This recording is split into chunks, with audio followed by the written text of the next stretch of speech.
노화는 우리가 피할 수 없는 자연의 법칙입니다. 나이가 들면서 우리 몸은 다양한 변화를 겪게 되며 그 중에서도 가장 큰 변화 중 하나는 바로 근육의 감소입니다. 특히 고령층에서는 근육량이 빠르게 줄어들며 이는 다양한 신체적인 문제로 이어질 수 있습니다. 이때 가장 중요한 역할을 하는 것이 바로 단백질입니다. 단백질은 우리 몸의 세포를 구성하는 주요 성분 중 하나이며 근육을 유지하고 회복하는 데 중요한 역할을 합니다.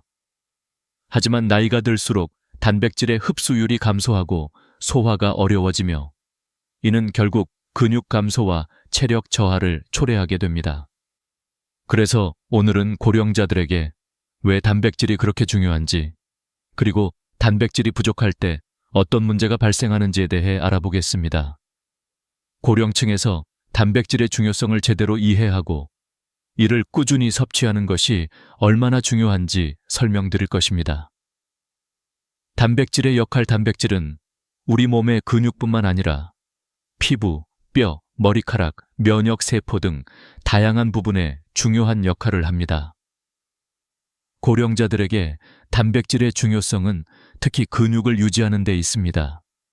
근육은 우리 몸의 엔진과 같아서 근육이 줄어들면 몸의 움직임이 제한되고 일상적인 활동조차 어려워질 수 있습니다.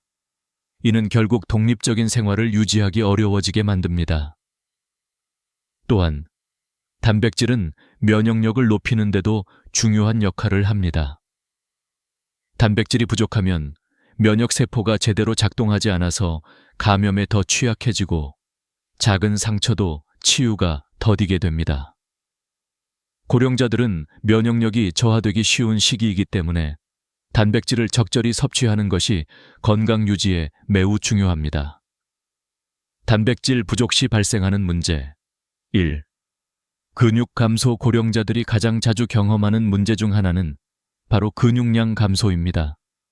나이가 들수록 근육이 줄어들며 이는 일상생활에서 많은 불편을 초래할 수 있습니다. 예를 들어 평소에 친구들과 산책을 즐기던 분이 어느 날 갑자기 숨이 차서 다리가 후들거린다고 느끼기 시작합니다. 이는 근육량이 줄어들어 발생하는 문제입니다. 근육이 줄어들면 걷는 속도가 느려지고 일상적인 활동에 필요한 에너지가 부족해집니다. 또한 근육이 약해지면 넘어지기 쉽고 넘어질 때 골절이 발생할 위험이 크게 증가합니다. 2. 면역력 저하. 단백질은 근육뿐만 아니라 면역세포를 만드는 데에도 중요한 역할을 합니다. 면역세포가 제대로 생성되지 않으면 몸은 감염에 쉽게 노출되며 작은 염증도 쉽게 치유되지 않습니다. 예를 들어 겨울철에 감기가 걸리면 더 오래 앓고 상처가 나면 회복이 더디게 됩니다. 이는 모두 단백질이 부족하기 때문입니다. 3. 상처 회복 지연. 단백질이 부족하면 작은 상처가 나도 회복 속도가 느려집니다. 피부가 손상되거나 멍이 들었을 때 이를 치유하는 데 시간이 오래 걸리게 되며 이는 일상적인 활동에 불편을 초래할 수 있습니다. 또한 근육이 약해지면 상처가 나거나 다쳤을 때 회복이 더디게 되어 장기적으로 건강에 악영향을 미칠 수 있습니다. 4. 기운 부족. 단백질이 부족하면 밥을 먹고도 기운이 나지 않는 현상이 발생할 수 있습니다. 탄수화물만 섭취하면 잠깐 배는 부를 수 있지만 금방 기운이 빠지게 됩니다. 반면 단백질을 충분히 섭취하면 같은 양을 먹더라도 에너지가 오래 지속됩니다. 이는 고령자들이 밥을 먹고도 기운이 나지 않는 이유를 설명해 줍니다. 고령자들의 단백질 섭취 문제. 그럼에도 불구하고 많은 고령자들은 단백질 섭취에 어려움을 겪고 있습니다. 그 이유는 여러 가지가 있습니다. 첫째, 소화 능력의 감소입니다. 나이가 들면서 위산 분비가 줄어들고 소화 효소의 분비도 감소합니다. 이로 인해 고기나 단백질이 풍부한 음식을 먹었을 때 소화가 어려워지고 위가 더부룩하거나 속이 불편해지는 경우가 많습니다. 둘째, 식습관의 변화입니다. 나이가 들면서 자주 먹을 수 있는 음식의 종류가 제한적이거나 소화가 잘 되는 음식을 선호하게 됩니다. 이로 인해 단백질 섭취가 부족하게 되는 경우가 많습니다. 또한 많은 고령자들이 단백질 보충제를 사용하려고 시도하지만 그 효과는 개인차가 크고 부작용이 있을 수 있습니다. 단백질 보충제 대신 자연에서 얻을 수 있는 단백질이 훨씬 더 효과적이며 몸에 부담을 주지 않습니다. 중요한 것은 자연적인 단백질 식품을 꾸준히 섭취하는 것입니다. 단백질 섭취를 위한 전략 고령자들에게 중요한 것은 단백질이 많은 음식을 먹는 것이 아니라 어떻게 먹을지에 대한 전략입니다. 첫째, 부드럽고 소화가 잘 되는 단백질을 섭취해야 합니다. 예를 들어 흰살 생선, 달걀, 그리고 삶은 콩 등이 좋은 선택입니다. 이러한 음식들은 소화가 용이하고 몸에 부담을 주지 않으며 흡수율도 높습니다. 둘째, 단백질이 칼슘이나 아연과 같은 보조 영양소와 함께 섭취되는 것이 좋습니다. 이는 근육을 강화하는 것뿐만 아니라 뼈와 면역력을 함께 챙길 수 있는 방법입니다. 결국 단백질은 고령자들의 건강을 지키는 데 중요한 역할을 합니다. 단백질 부족은 근육 감소, 면역력 저하, 상처 회복 지연 등 여러 가지 문제를 일으킬 수 있으며 이는 일상적인 생활에서 큰 불편을 초래합니다. 따라서 고령자들은 단백질을 꾸준히 섭취하고 이를 통해 몸을 지탱하는 근육을 유지하는 것이 중요합니다. 이 과정을 통해 고령자들이 더 건강하고 활기찬 삶을 살 수 있도록 돕는 것이 우리의 목표입니다. 이제 본격적으로 고령층에게 적합한 저렴하고 영양가 높은 단백질이 풍부한 식품 3가지를 소개하고자 합니다. 이 식품들은 쉽게 구할 수 있으며 가격이 저렴하고 단백질 섭취를 통해 몸에 필요한 에너지를 공급하면서도 소화가 용이하고 부담 없이 섭취할 수 있는 것들입니다. 이들 3가지 식품은 고령자들에게 특히 도움이 되며 단백질 보충제를 대체할 수 있는 좋은 대안이 될 수 있습니다. 그럼 각 식품의 특성에 대해 구체적으로 살펴보겠습니다. 1. 콘수유, 건사에우. 가격 대비 최고의 단백질 식품 콘수유, 즉 건사에우는 한국의 전통적인 해산물로 많은 사람들이 국물 맛을 내기 위해 사용하는 재료입니다. 그러나 건새우는 단순한 국물 재료가 아닙니다. 100g당 약 70개의 단백질을 함유하고 있어 다른 단백질이 풍부한 식품들보다 월등히 높은 단백질 함량을 자랑합니다. 그리고 이 건새우는 경제적이며 다양한 요리에 쉽게 활용할 수 있습니다. 고령자들에게 건새우가 특히 유익한 이유는 단백질뿐만 아니라 칼슘, 아연 등의 미네랄도 풍부하게 포함되어 있기 때문입니다. 칼슘은 뼈를 튼튼하게 유지하는 데 중요한 역할을 하며 아연은 면역력을 강화하는 데 도움을 줍니다. 고령자들에게 중요한 것은 단백질을 섭취하는 것뿐만 아니라 뼈와 면역 건강을 지킬 수 있는 음식이기 때문에 건새우는 정말로 좋은 선택이 될 수 있습니다. 또한 건새우는 소화가 용이하고 위에 부담을 주지 않으며 단백질의 흡수율이 매우 높습니다. 많은 고령자들이 고기나 생선의 기름진 부분을 소화하기 힘들어하지만 건새우는 그런 부담을 최소화하면서도 단백질을 충분히 공급해 줄 수 있는 음식입니다. 2. 황태포. 저지방 고단백 식품. H황태포는 한국에서 매우 인기 있는 건조된 황태로 주로 해장국이나 국물 요리에서 많이 사용됩니다. 황태포의 특징은 그 자체로 저지방 고단백 식품이라는 점입니다.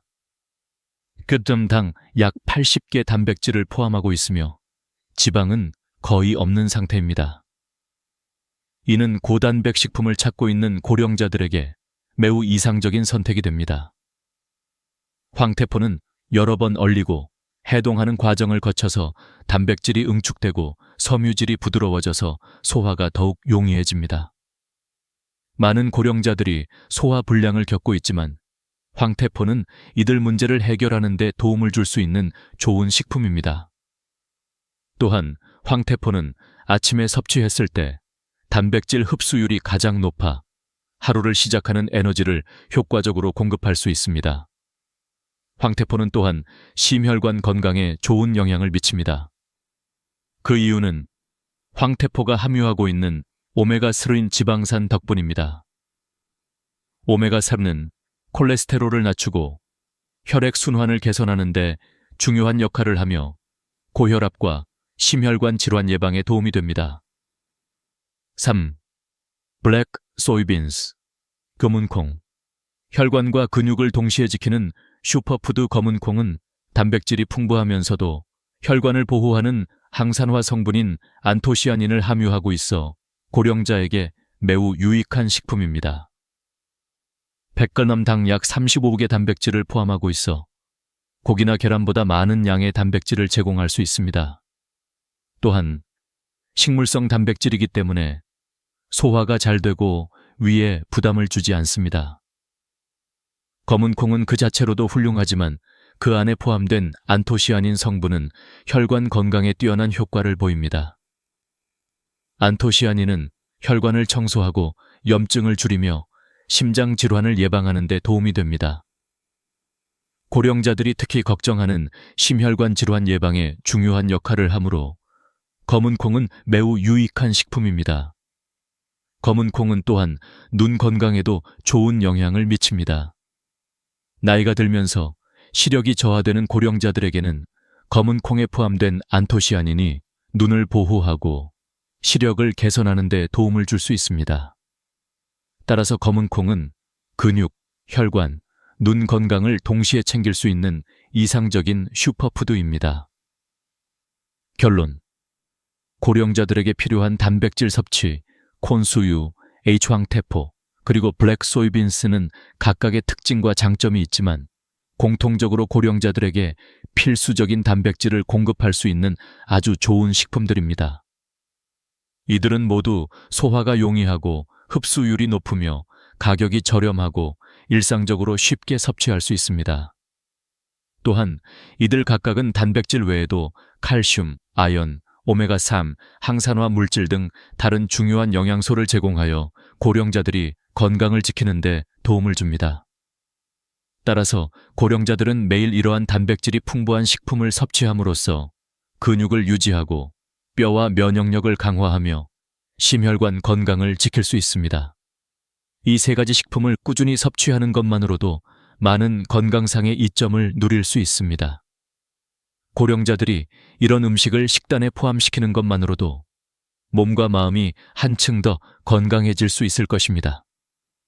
이번에는 건새우, 콘수유의 놀라운 효능에 대해 살펴보겠습니다.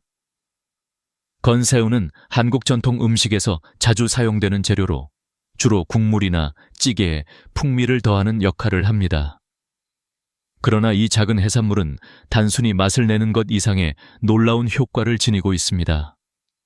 건새우는 단백질이 풍부하고 소화가 용이한 음식으로 특히 노년층에게 매우 유익한 식품입니다. 건새우의 단백질 효능. 건새우는 100g당 약 70개 단백질을 포함하고 있습니다. 이는 계란이나 두부보다 훨씬 높은 단백질 함량으로 매일의 단백질 섭취를 보충하는 데 매우 효과적입니다. 단백질은 우리 몸의 근육을 유지하고 재생하는 데 중요한 역할을 합니다. 나이가 들면서 근육량이 감소하게 되는데 건새우와 같은 고단백 식품을 꾸준히 섭취하면 근육의 감소를 방지하고 건강한 몸을 유지하는 데 도움을 줄 수 있습니다. 특히 고령층은 근육량 감소로 인해 활동량이 줄어들고 그로 인해 체력 저하와 여러 건강 문제를 겪게 됩니다. 건새우는 소화가 용이하고 흡수율이 높기 때문에 단백질이 필요한 시니어에게 매우 적합한 식품입니다. 또한 건새우는 소화가 잘 되어 위에 부담을 주지 않으며 쉽게 섭취할 수 있다는 장점이 있습니다. 뼈 건강과 칼슘 보충. 건새우는 단백질뿐만 아니라 칼슘이 풍부하여 고령자에게 뼈 건강을 지키는 데 중요한 역할을 합니다. 나이가 들면서 뼈의 밀도가 감소하고 이로 인해 골다공증이나 골절의 위험이 커집니다. 건새우에는 칼슘이 포함되어 있어 뼈를 튼튼하게 유지하고 골밀도를 높이는 데 도움이 됩니다. 또한 칼슘은 근육의 수축에도 중요한 역할을 하며 근육 기능을 유지하는 데 필수적인 요소입니다. 특히 건새우는 칼슘 흡수율이 높아 다른 칼슘 보충제보다 훨씬 더 효과적입니다. 칼슘을 흡수하는 데 필요한 비타민 D도 함께 섭취하면 더욱 효과적이므로 건새우와 함께 비타민 D가 풍부한 식품을 섭취하는 것이 좋습니다. 예를 들어 건새우를 스프나 찌개에 넣어 비타민 D가 많은 재료들과 함께 섭취하면 뼈와 근육 건강을 동시에 챙길 수 있습니다. 면역력 강화 건새우는 면역력을 강화하는 데 중요한 역할을 하는 아연과 셀레늄을 함유하고 있습니다. 아연은 면역 세포의 기능을 촉진하고 몸이 감염에 잘 대응할 수 있도록 도와줍니다. 셀레늄은 항산화제로서 세포를 보호하고 면역 체계를 강화하는 데 기여합니다. 고령층은 면역력이 자연스럽게 떨어지기 때문에 건새우와 같은 면역력을 높여주는 음식을 섭취하는 것이 매우 중요합니다. 또한 건새우는 쉽게 소화되며 체내에서 빠르게 흡수될 수 있기 때문에 면역력 강화를 위한 즉각적인 효과를 볼 수 있습니다. 이로 인해 감기나 다른 질병에 걸렸을 때 더 빠르게 회복할 수 있으며 노년층의 전반적인 건강을 지키는 데 중요한 역할을 합니다. 심혈관 건강 건새우에는 오메가3 지방산이 풍부하게 포함되어 있습니다. 오메가3 지방산은 심혈관 건강을 개선하고 나쁜 콜레스테롤을 줄이며 좋은 콜레스테롤을 증가시키는 데 중요한 역할을 합니다. 심혈관 질환은 고령층에서 매우 흔한 질병으로 심장병이나 고혈압을 예방하기 위해 오메가3 지방산을 포함한 음식을 섭취하는 것이 필수적입니다. 건새우는 지방이 적고 단백질이 풍부한 고단백 저지방 식품으로 체중 관리와 혈액순환에 도움을 주며 심장 건강을 지키는 데 큰 기여를 합니다. 특히 건새우를 매일 섭취하면 혈액순환이 원활하게 이루어지고 고혈압이나 심장병의 위험을 감소시킬 수 있습니다. 소화가 잘 되는 음식 건새우의 또 다른 장점은 소화가 매우 용이하다는 것입니다.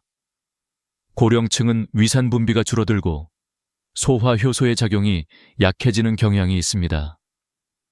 이로 인해 고기나 다른 단백질이 풍부한 음식을 먹었을 때 소화 불량이 발생할 수 있습니다. 그러나 건새우는 비교적 부드럽고 소화가 잘 되기 때문에 노인들이 섭취하기에 매우 적합합니다. 또한 건새우는 그 자체로도 영양이 풍부하지만 다양한 요리에 활용할 수 있어 식단에 쉽게 포함시킬 수 있습니다. 국물 요리나 찌개에 넣거나 볶음밥이나 샐러드에 활용하여 맛과 영양을 동시에 챙길 수 있습니다. 결론 건새우는 단백질이 풍부하고 칼슘과 아연, 셀레늄 등 중요한 영양소를 함유하고 있어 고령자들에게 매우 유익한 식품입니다. 근육 유지, 뼈 건강, 면역력 강화, 심혈관 건강 등 다양한 면에서 건강을 지키는 데 도움을 주며 소화가 용이하고 위에 부담을 주지 않아서 매우 적합한 식품입니다. 고령자들이 건새우를 꾸준히 섭취하면 몸의 건강을 유지하는 데 큰 도움이 되며 특히 근육 감소나 면역력 저하, 심혈관 질환 예방에 매우 효과적입니다. 건새우는 간단하게 준비할 수 있고 다양한 방식으로 요리에 활용할 수 있으므로 고령층의 일상적인 식사에 쉽게 포함시킬 수 있는 훌륭한 단백질 보충원이 됩니다. 이제 황태포의 효과에 대해 깊이 알아보겠습니다. 황태포는 전통적인 한국 요리에 자주 사용되는 식재료로 대부분 해장국이나 국물 요리에 사용되지만 그 영양 가치가 매우 뛰어나 많은 고령자들에게 필수적인 단백질 공급원이 될 수 있습니다.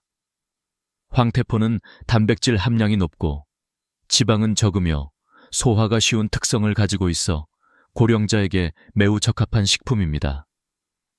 황태포가 고령자의 건강에 미치는 긍정적인 영향을 살펴보겠습니다. 황태포의 단백질 효능. 황태포는 100g당 약 80개의 단백질을 포함하고 있습니다. 이는 계란 10개나 두부 5모에 해당하는 양의 단백질입니다. 이렇게 높은 단백질 함량은 고령자가 일상에서 섭취할 수 있는 최고의 선택 중 하나입니다. 단백질은 근육을 만들고 유지하는 데 중요한 역할을 하며 특히 나이가 들면서 근육량이 감소하는 문제를 해결하는 데 도움을 줍니다. 고령자는 근육량이 줄어들면서 기력이 떨어지고 일상생활에서 불편함을 겪을 수 있습니다. 이때 황태포와 같은 고단백 식품을 꾸준히 섭취하면 근육 감소를 방지하고 신체 기능을 개선하는 데 도움이 됩니다. 황태포는 단백질 외에도 많은 영양소를 포함하고 있으며 특히 지방이 거의 없는 특성을 가지고 있어 체중 관리에 유리합니다. 나이가 들수록 체중 조절이 어려워지는 경향이 있지만 황태포는 지방이 적고 단백질이 풍부하여 체중 증가를 우려하지 않으면서도 필요한 영양소를 제공합니다. 소화가 쉬운 고단백 식품 고령자들이 겪는 또 다른 문제는 바로 소화 문제입니다. 고단백 식품을 섭취하더라도 소화가 잘 되지 않으면 효율적으로 영양소를 흡수할 수 없습니다. 황태포는 여러 번 얼리고 해동하는 과정을 거치기 때문에 섬유질이 부드러워지고 단백질이 응축되어 소화가 쉬워집니다. 이로 인해 고령자들이 소화가 어려운 고기나 기름진 음식을 섭취하기 어려울 때 황태포는 매우 좋은 대안이 됩니다. 황태포는 일반적인 고기나 생선보다 부드럽고 소화가 잘 되어 위에 부담을 주지 않으며 빠르게 체내에서 흡수될 수 있습니다. 고령자들이 일상적인 식사에서 황태포를 자주 섭취하면 소화 불량을 방지하고 영양소의 흡수율을 높일 수 있습니다. 황태포의 심혈관 건강 효과. 황태포는 심혈관 건강에도 좋은 영향을 미칩니다. 그 이유는 황태포에 포함된 오메가3 지방산 덕분입니다.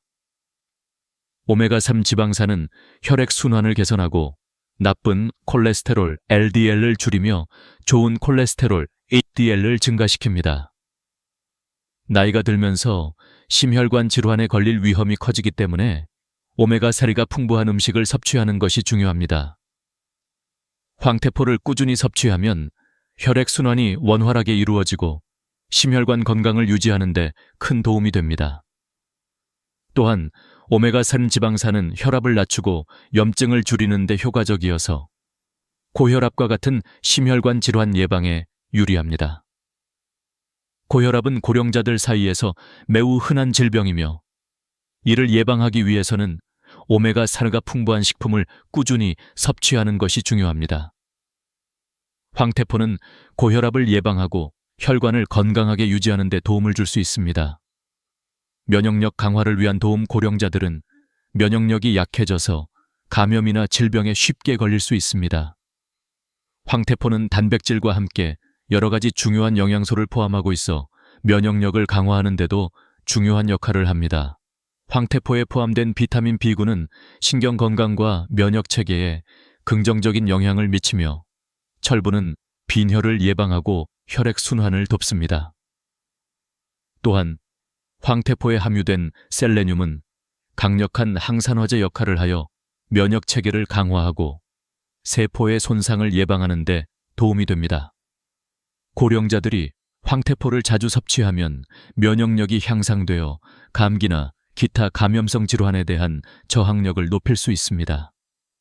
면역력 강화를 위해 황태포를 꾸준히 섭취하는 것은 노년기의 건강을 지키는 중요한 방법이 됩니다. 황태포의 경제적 장점. 황태포는 고단백 식품이지만 가격이 매우 경제적입니다. 한 마리의 황태포는 보통 5,000원에서 1,000원 정도에 구입할 수 있으며 이를 국물 요리나 찌개에 넣어 여러 번 사용할 수 있습니다. 이렇게 사용하면 가족 전체가 2끼 이상의 식사에서 섭취할 수 있어 비용 효율적인 면에서도 장점이 있습니다. 고령자들이 황태포를 꾸준히 섭취하려면 가격이 중요한 요소인데 황태포는 가격 대비 높은 단백질을 제공하므로 매우 경제적인 선택이 됩니다. 결론. 황태포는 고단백 저지방 식품으로 고령자들에게 매우 유익한 음식입니다.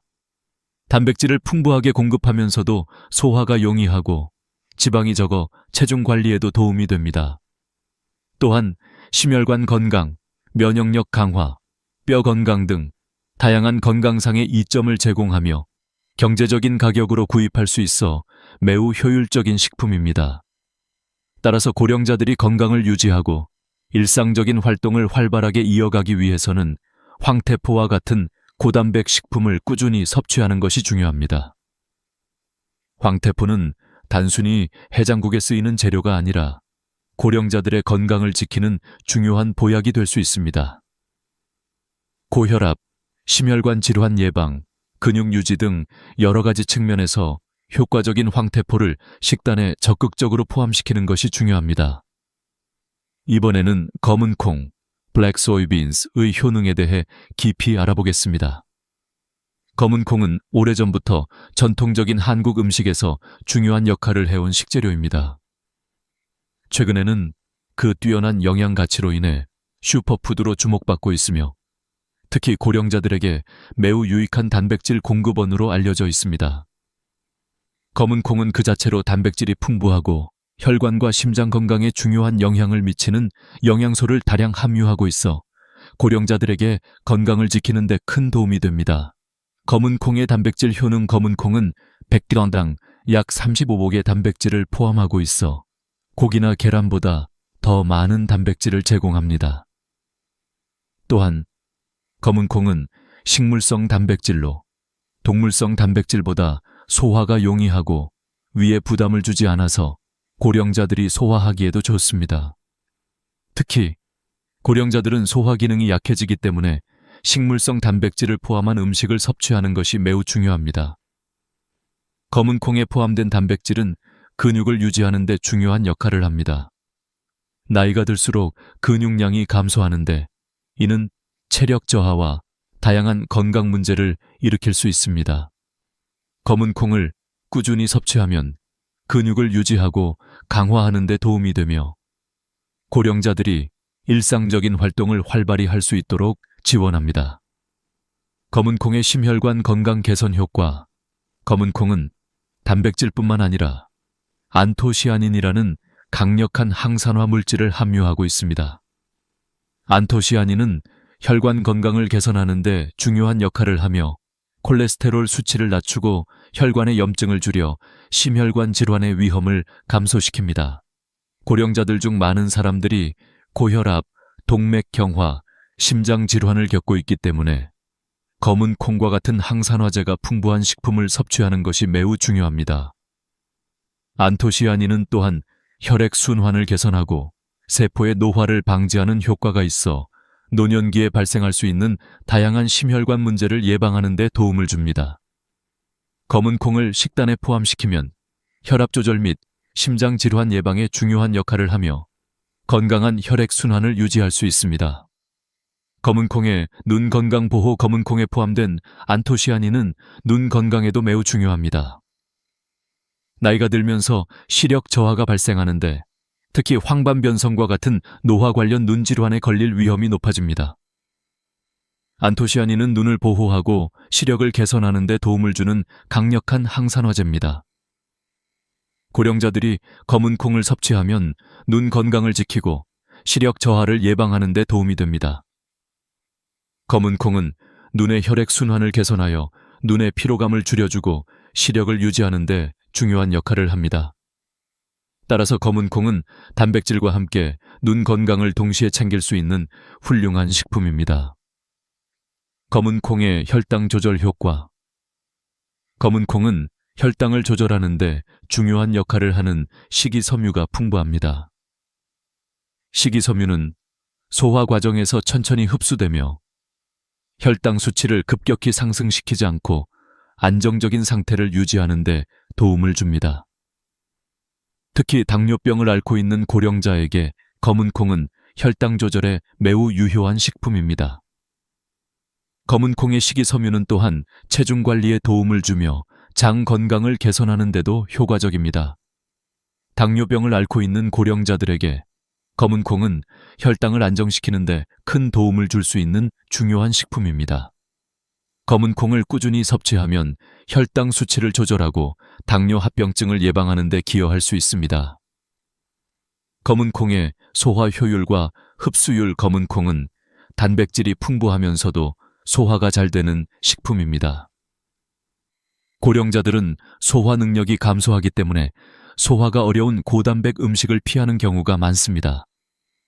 하지만 검은 콩은 식물성 단백질로 동물성 단백질보다 소화가 용이하며 위에 부담을 주지 않습니다. 또한 검은 콩을 삶아서 먹으면 그 소화율이 더욱 높아지며 영양소가 쉽게 흡수됩니다. 특히 검은 콩을 갈아서 검은 콩 가루로 만들어 우유나 두유에 섞어 먹으면 흡수율이 높고 매우 간편하게 섭취할 수 있습니다. 검은 콩은 다양한 방법으로 조리할 수 있어 고령자들이 일상적으로 섭취하기에 적합한 식품입니다. 결론: 검은 콩은 고령자들에게 매우 유익한 식품으로 단백질뿐만 아니라 심혈관 건강, 눈 건강, 혈당 조절 등 여러 면에서 효과적인 역할을 합니다. 또한 소화가 잘 되고 흡수율이 높아 고령자들이 쉽게 섭취할 수 있습니다. 검은 콩은 식물성 단백질을 제공하며 고혈압, 당뇨, 심혈관 질환 등 노년기에 발생하기 쉬운 건강 문제를 예방하는 데 큰 도움이 됩니다. 따라서 고령자들이 건강을 유지하고 활기찬 생활을 이어가기 위해서는 검은 콩과 같은 영양이 풍부한 식품을 꾸준히 섭취하는 것이 중요합니다. 검은 콩은 경제적이고 간편하게 조리할 수 있으며 여러 가지 건강 효능을 제공합니다. 고령자들의 건강을 지키기 위해 검은 콩을 식단에 적극적으로 포함시키는 것이 좋습니다. 이번에는 건사유, 콘수유, 황태포, H황태포, 검은 콩, 블랙 소이빈스의 세 가지 단백질 식품을 어떻게 조합하여 그 효능을 극대화할 수 있는지에 대해 알아보겠습니다. 각 식품은 그 자체로 매우 유익하지만 함께 섭취하면 시너지 효과를 낼 수 있습니다. 적절한 조합을 통해 영양소의 흡수율을 높이고 고령자들의 건강을 보다 효과적으로 유지할 수 있습니다. 이 부분에서는 각 식품의 조합 방법과 그 효과를 살펴보겠습니다. 1. 건새우와 시금치의 조합. 건새우와 시금치는 환상적인 조합을 이룹니다.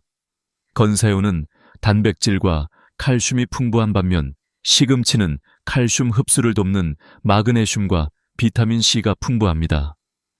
시금치에 들어있는 마그네슘은 칼슘의 흡수를 도와주며 비타민 C는 칼슘이 체내에서 효과적으로 사용될 수 있도록 지원합니다. 따라서 건새우를 시금치와 함께 먹으면 단백질뿐만 아니라 뼈 건강을 함께 챙길 수 있습니다. 시금치에는 또한 항산화 물질이 포함되어 있어 노화 방지와 면역력 강화를 도와줍니다. 건새우와 시금치를 함께 섭취하면 근육과 뼈를 강화하면서도 노화 방지와 면역력 강화라는 두 마리 토끼를 잡을 수 있습니다. 이 조합은 특히 고령자들에게 좋습니다. 고령자들은 종종 칼슘 흡수에 어려움을 겪고 시금치와 건새우의 조합은 이를 개선하는 데 큰 도움이 됩니다. 또한 시금치의 비타민 C는 피부 건강에도 도움이 되어 피부 노화 방지와 상처 치유에도 긍정적인 영향을 미칩니다. 2. 황태포와 무의 조합. 황태포와 무의 조합은 단백질과 소화에 매우 좋은 효과를 줍니다.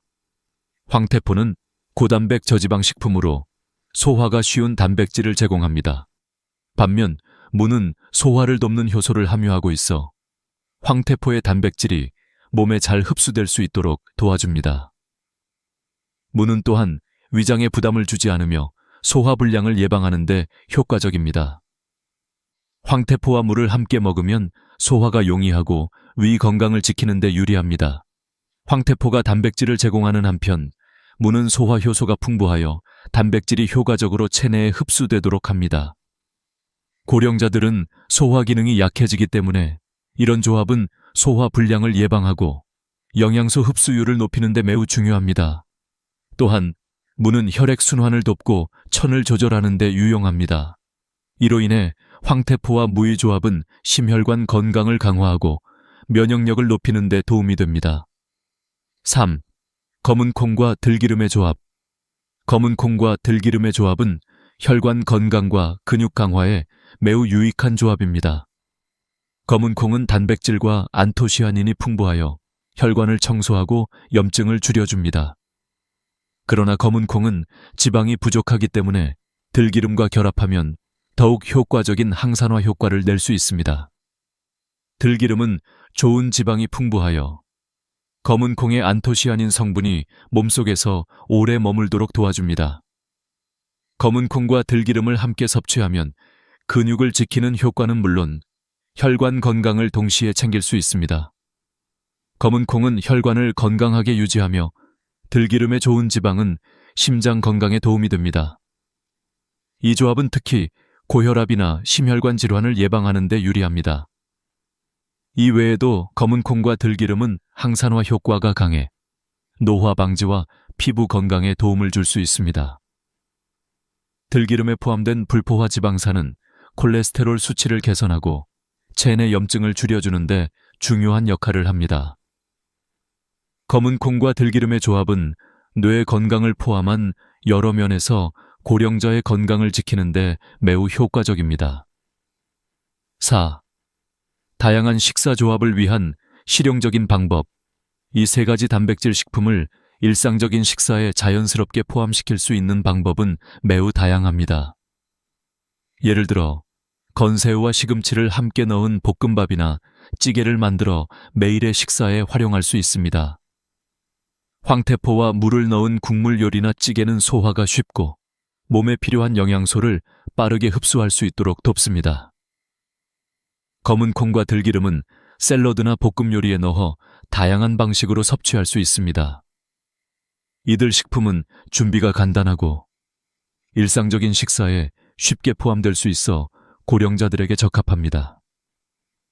각 식품의 조합을 통해 단백질뿐만 아니라 다른 중요한 영양소들을 함께 섭취할 수 있어 고령자들의 건강을 종합적으로 지킬 수 있습니다.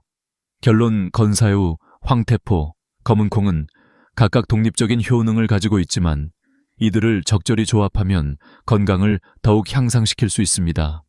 건새우와 시금치의 조합은 뼈 건강과 근육 강화를, 황태포와 무의 조합은 소화 효율과 혈액 순환에 도움을 주며 검은 콩과 들기름은 혈관 건강과 근육 보호에 효과적입니다. 이러한 조합을 통해 고령자들은 근육과 뼈, 심혈관 건강, 면역력 강화를 동시에 챙기며 더욱 건강한 삶을 영위할 수 있습니다. 따라서 고령자들은 매일의 식사에서 이러한 조합을 꾸준히 섭취함으로써 건강을 지킬 수 있습니다. 이들 식품을 적절히 섞어 먹는 것이야말로 건강한 노후를 위한 가장 좋은 방법 중 하나입니다.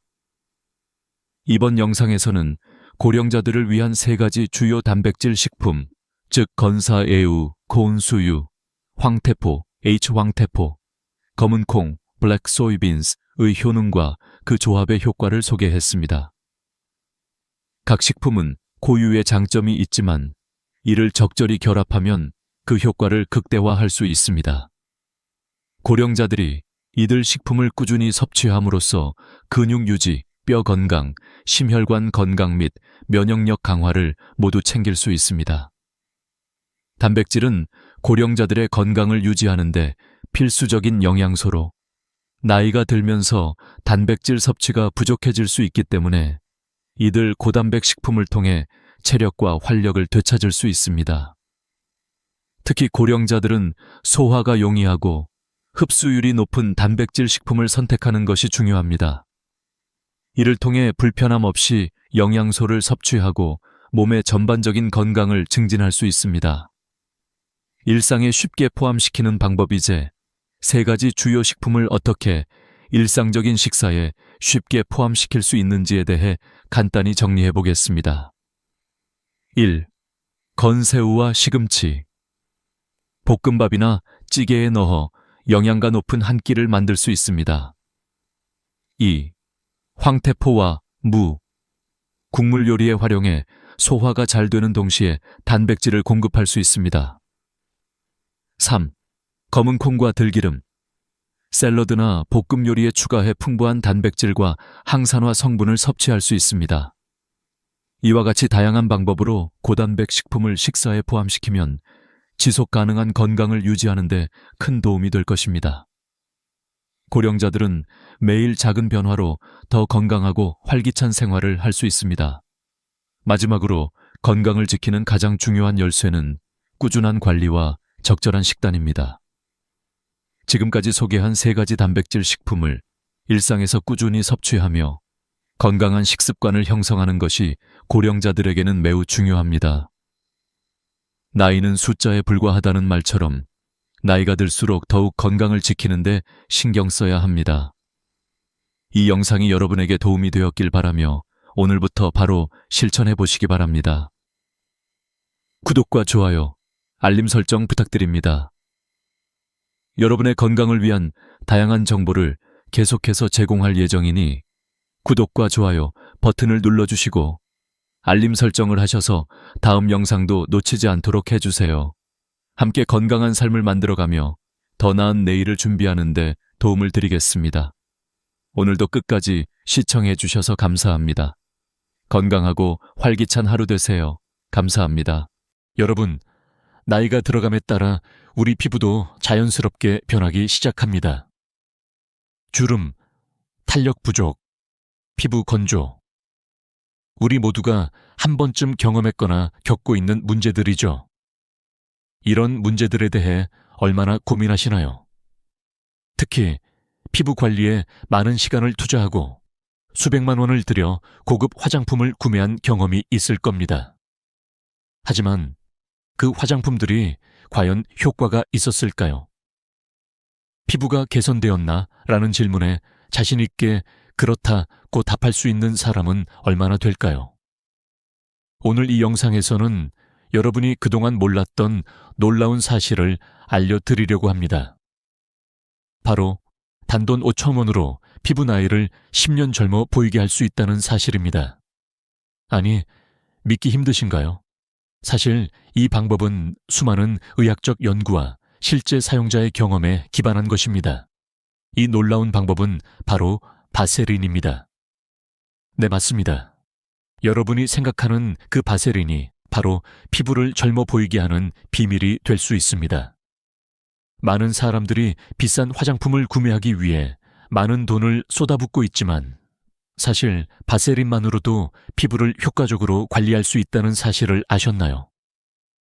저는 오늘 여러분께 그 비밀을 공개하고 어떻게 바세린을 활용하여 주름을 줄이고 피부를 더 탄력 있게 만들 수 있는지 알려드리겠습니다. 그렇다면 여러분이 궁금해할 것들이 있을 겁니다. 바세린이 정말 효과가 있을까? 그저 기름이잖아. 어떻게 효과가 있을 수 있지? 이런 의문들이 생길 수 있습니다. 하지만 여기서 중요한 것은 바세린이 단순히 기름이 아니라 피부의 수분 손실을 막아주는 중요한 역할을 한다는 것입니다. 이제부터 우리가 살펴볼 것은 바로 그 비밀입니다. 바세린이 어떻게 피부에 놀라운 효과를 가져오는지, 그리고 우리가 그 효과를 어떻게 제대로 활용할 수 있는지에 대해 이야기할 것입니다. 여러분, 이제 이 영상을 끝까지 시청하시고 피부 나이를 되돌리는 비법을 발견해보세요. 여러분이 기대하는 것보다 훨씬 더 많은 정보와 유익한 팁들이 기다리고 있습니다. 하지만 그 전에 중요한 점을 하나 말씀드리겠습니다. 바세린을 사용할 때 단순히 얼굴에 발라서는 안 됩니다. 각기 다른 부위별로 어떻게 사용할지에 대한 정확한 방법을 알아야만 여러분은 진정으로 바세린의 효과를 경험할 수 있습니다. 여러분이 알고 싶었던 피부 관리의 진실을 바로 이 영상에서 찾을 수 있을 겁니다. 자, 이제 그 비밀을 하나하나 풀어나가며 피부 관리에 대한 새로운 시각을 여러분에게 전달하겠습니다. 이제 피부 관리에 있어 바세린을 어떻게 사용할지에 대해 구체적으로 알아보겠습니다.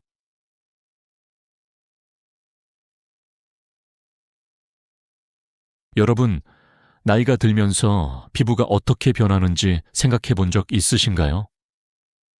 나이를 먹으면 피부가 건조해지고 탄력을 잃으며 주름이 생기기 시작합니다. 이는 자연스러운 과정이지만 많은 사람들이 이를 방지하려고 다양한 방법을 시도하고 있습니다. 그럼 왜 우리는 나이가 들면서 피부가 변할까요? 첫 번째로 피부의 구조를 이해하는 것이 중요합니다. 우리의 피부는 크게 세 가지 층으로 나누어집니다.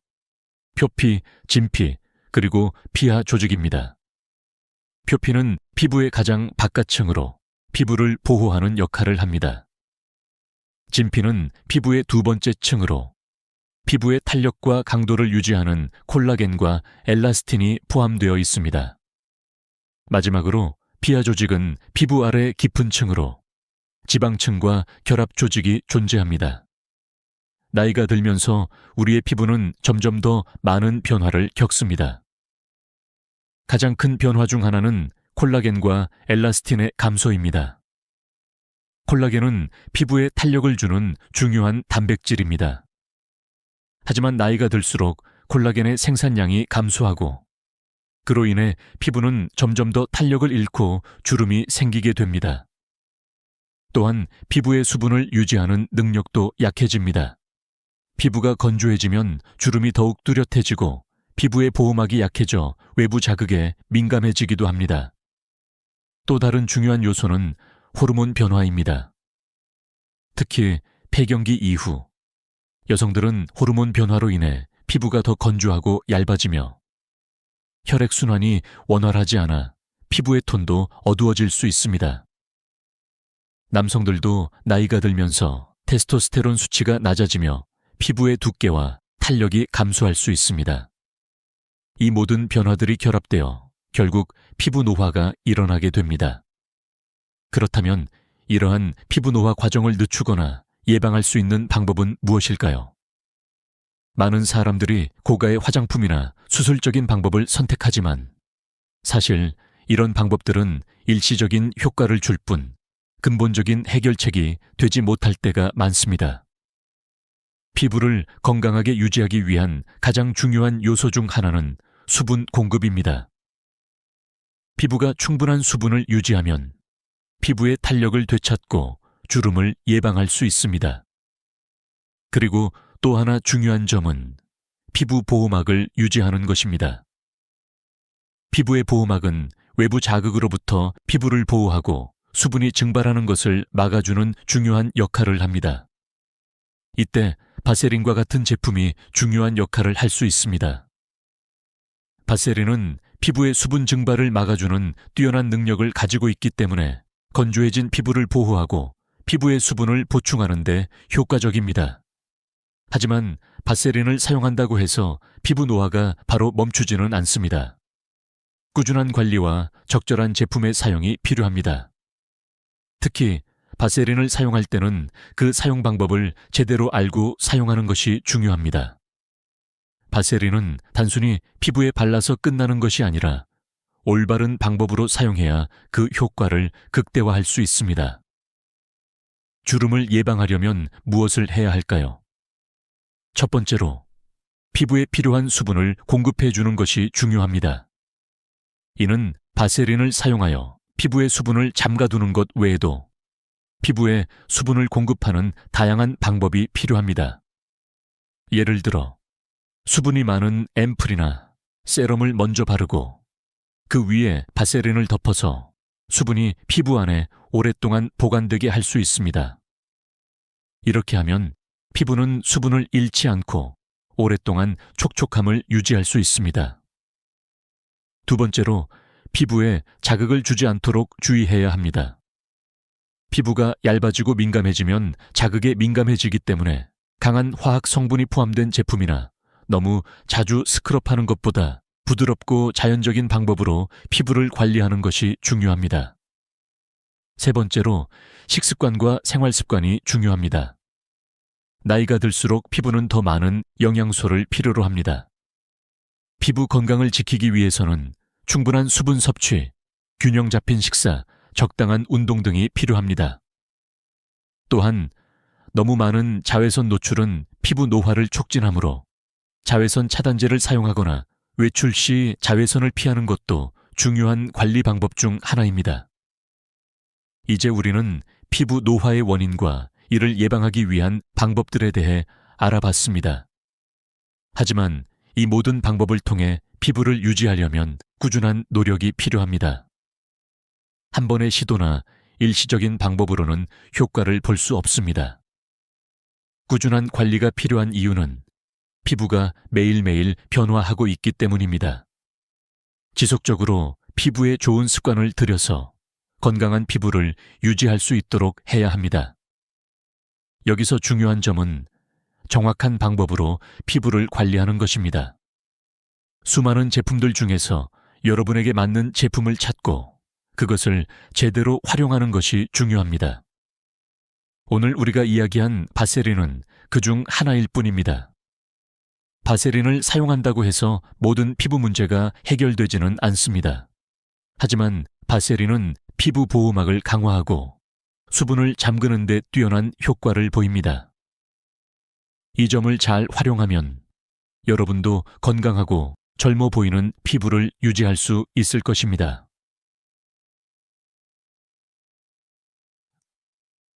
오늘 바세린은 우리가 어릴 때부터 알고 있었던 기본적인 기초 화장품입니다.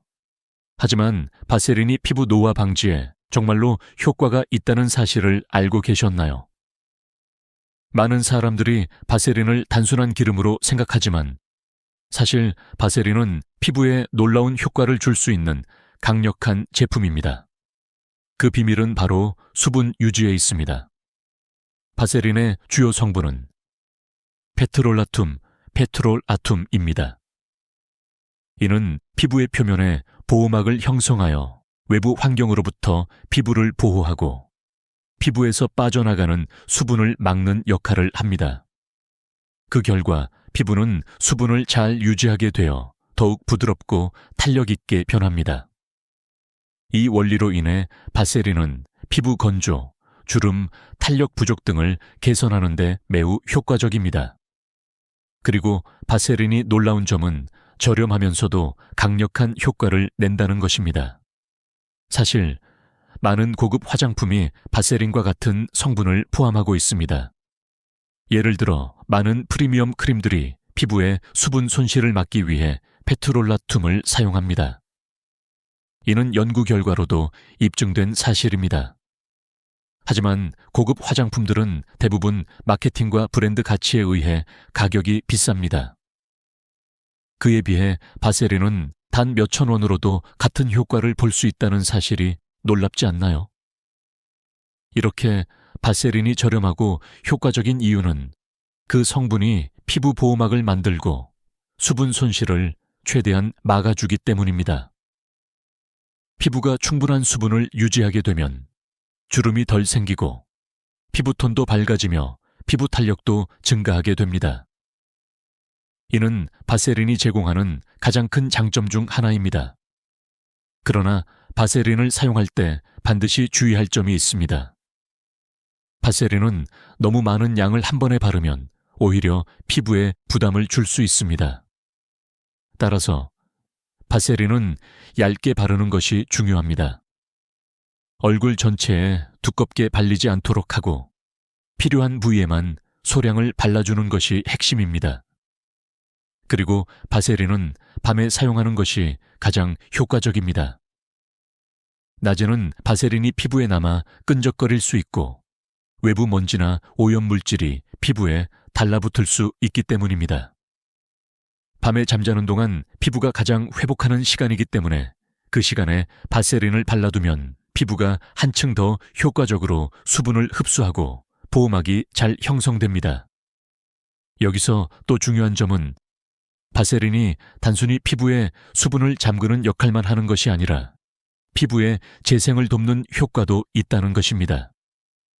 여러 연구에서 바세린이 피부의 자연 치유력을 촉진시킨다는 결과가 나왔습니다. 상처가 나거나 피부가 민감할 때 바세린을 발라주면 피부가 빠르게 회복되는 효과를 볼 수 있습니다. 따라서 바세린은 피부에 자극을 줄 수 있는 외부 환경으로부터 보호하고 피부를 빠르게 회복시켜주는 효능을 가지고 있습니다. 이로 인해 바세린은 단순한 화장품을 넘어서 피부 보호 및 회복에 필수적인 제품으로 자리 잡을 수 있었습니다. 그럼에도 불구하고 바세린을 사용할 때 유의할 점은 피부 타입에 맞게 사용하는 것입니다. 지성 피부나 여드름 피부를 가진 사람들은 바세린을 얼굴 전체에 바르는 것보다는 건조한 부위나 피부가 민감한 부위에만 사용하는 것이 좋습니다. 이는 바세린이 모공을 막을 수 있기 때문에 지성 피부나 여드름이 있는 부위에서는 오히려 문제가 될 수 있습니다. 이럴 경우 바세린을 적당한 양만 사용하고 다른 부위에는 수분 크림을 사용하여 피부 타입에 맞게 관리하는 것이 중요합니다. 또한 바세린을 눈가와 같은 민감한 부위에 사용할 때는 더욱 신중해야 합니다. 눈 주위의 피부는 매우 얇고 민감하기 때문에 바세린을 너무 많이 바르면 오히려 자극을 줄 수 있습니다. 눈가에는 적당한 양의 바세린을 얇게 발라주고 그 외의 부위에서는 충분한 수분 크림을 바르는 것이 좋습니다. 결론적으로 바세린은 단순히 기름처럼 보일 수 있지만 피부에 수분을 유지하고 외부 자극을 차단하며 피부 회복을 돕는 중요한 제품입니다. 이제부터 바세린을 피부 관리에 제대로 활용하는 방법을 배워보겠습니다. 바세린을 사용할 때 피부 타입에 맞게 필요한 부위에만 얇게 바르기만 하면 놀라운 변화를 경험할 수 있습니다. 이 작은 습관이 여러분의 피부를 더 젊고 건강하게 만들어줄 것입니다. 이제 여러분은 바세린의 놀라운 효과에 대해 알게 되었습니다. 하지만 바세린을 제대로 활용하려면 올바른 사용법을 알아야 합니다. 바세린은 그 자체로 매우 강력한 효과를 가지고 있지만 잘못 사용하면 오히려 피부에 부담을 줄 수 있습니다. 그래서 오늘은 바세린을 효과적으로 사용하기 위한 핵심적인 팁과 비법을 알려드리겠습니다. 1. 밤에 사용하는 것이 중요. 바세린을 사용할 때 가장 중요한 점은 밤에 사용하는 것입니다. 왜냐하면 피부가 가장 회복되는 시간대는 바로 잠자는 시간 동안입니다. 밤 동안 바세린을 발라두면 피부가 재생과 회복을 촉진할 수 있는 환경이 만들어집니다. 낮 동안은 외부 자극이나 오염 물질이 피부에 쌓이기 때문에 밤에 사용해야 바세린이 피부에 최대한 효과적으로 작용할 수 있습니다. 2. 바세린을 얇게 바르기. 바세린을 사용할 때 가장 중요한 점은 두껍게 바르지 않는 것입니다. 바세린을 너무 많이 바르면 오히려 피부에 자극을 줄 수 있고 끈적임이 불편할 수 있습니다. 한 번에 사용할 양은 정말 쌀 한 톨 크기 정도면 충분합니다. 바세린은 피부의 보호막을 만들어주기 때문에 적당량만 사용해도 충분히 효과를 볼 수 있습니다. 3. 피부가 건조한 부위에만 사용하기. 바세린은 모든 부위에 사용하기보다는 건조한 부위에만 사용하는 것이 좋습니다. 예를 들어 눈가나 입가와 같은 민감한 부위나 지성 피부가 있는 부위에는 바세린을 피하는 것이 좋습니다. 특히 지성 피부나 여드름이 자주 나는 부위는 바세린이 오히려 모공을 막을 수 있기 때문에 해당 부위에는 수분 크림이나 가벼운 세럼을 사용하는 것이 더 효과적입니다. 바세린은 건조한 부위, 예를 들어 팔꿈치, 무릎, 손과 같은 부위에 사용하기 좋습니다. 4. 수분 앰플과 함께 사용하기. 바세린을 사용할 때 한 가지 팁은 수분 앰플이나 히알루론산 제품과 함께 사용하는 것입니다. 히알루론산은 수분을 끌어당기는 능력이 뛰어나므로 수분 앰플을 바르고 난 뒤 그 위에 바세린을 살짝 덮어주면 수분을 피부 안에 가두어 더 오래 유지할 수 있습니다. 이렇게 하면 수분이 빠져나가는 것을 막고 피부가 더욱 촉촉하고 탄력 있게 변할 수 있습니다. 5. 레티놀과 함께 사용하기. 레티놀은 피부 재생을 돕고 콜라겐 생성을 촉진하는 성분으로 노화 방지에 매우 효과적입니다.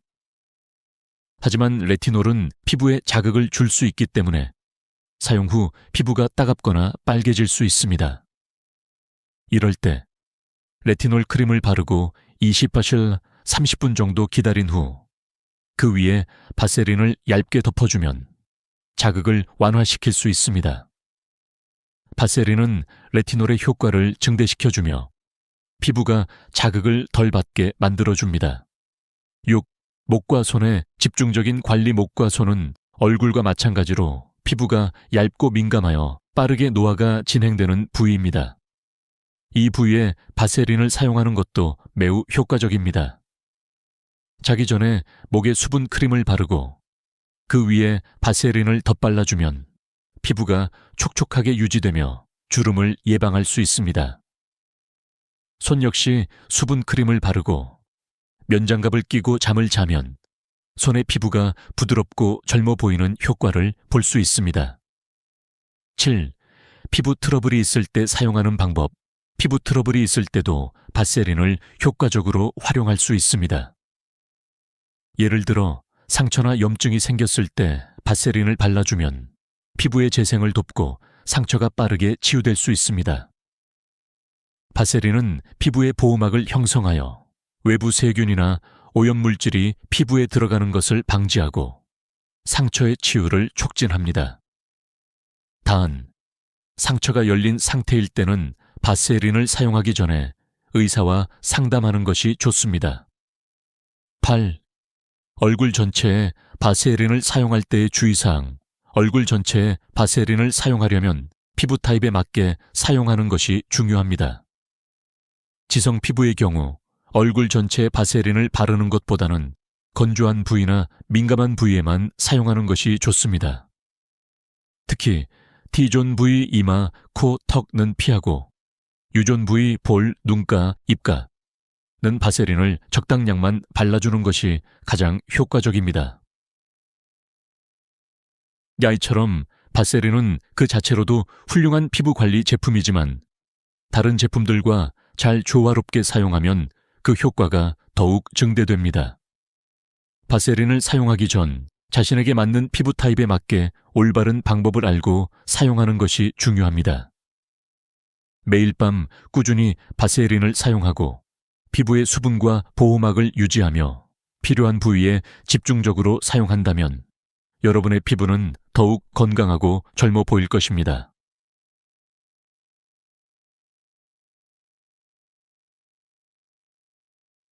바세린을 활용한 피부 관리의 놀라운 효과를 이제는 많이 알고 계실 겁니다.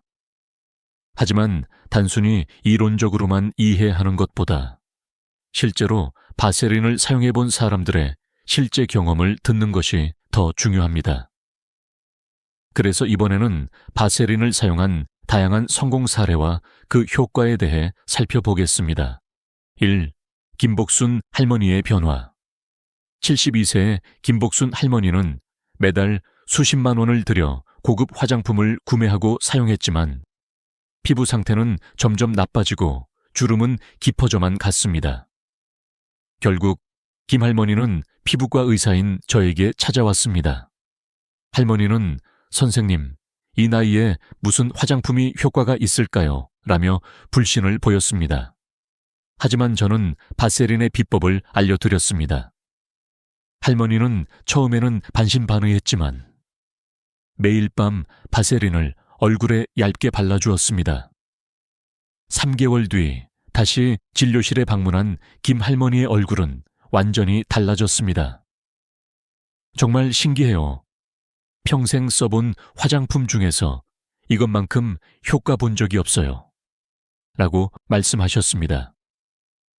특히 손주가 할머니 얼굴이 달라졌어요. 라고 말할 정도로 변화가 컸습니다. 이 사례는 바세린의 효과적인 피부 보습 능력과 보호막 형성에 대한 강력한 증거였습니다.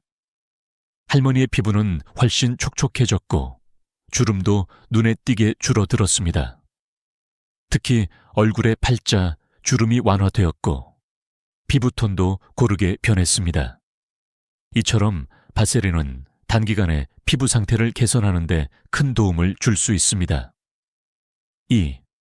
박순자 할머니의 히알루론산 앰플과 바세린 조합. 69세 박순자 할머니는 고급 히알루론산 앰플을 사용했지만 별다른 효과를 보지 못했습니다. 앰플을 사용하고도 피부가 건조하고 칙칙해 보였죠. 저는 할머니께 바세린을 추가로 사용해보라고 권장했습니다. 방법은 간단했습니다. 히알루론산 앰플을 바른 후 그 위에 바세린을 얇게 덮어주었죠. 한 달 후 박할머니는 상상 이상의 변화를 경험했다고 말했습니다. 진짜 신기해요. 똑같은 앰플인데도 효과가 전혀 달라졌어요. 그녀의 피부는 눈에 띄게 촉촉해졌고 주름도 줄어들었으며 피부톤도 밝아졌습니다. 이는 수분을 잠그는 바세린의 특성 덕분이었습니다. 히알루론산이 피부에 수분을 공급하고 바세린이 그 수분을 잠그어 피부를 오래도록 촉촉하게 유지하는 원리입니다. 박할머니의 사례는 바세린과 다른 수분 공급 제품의 조합이 얼마나 효과적인지 보여주는 좋은 예입니다. 이처럼 바세린은 다른 피부 제품들과 잘 어울려 사용될 때 그 효과를 극대화할 수 있습니다. 3.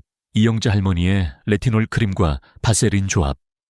이영자 할머니는 76세로 피부 관리에 항상 신경을 쓰셨습니다.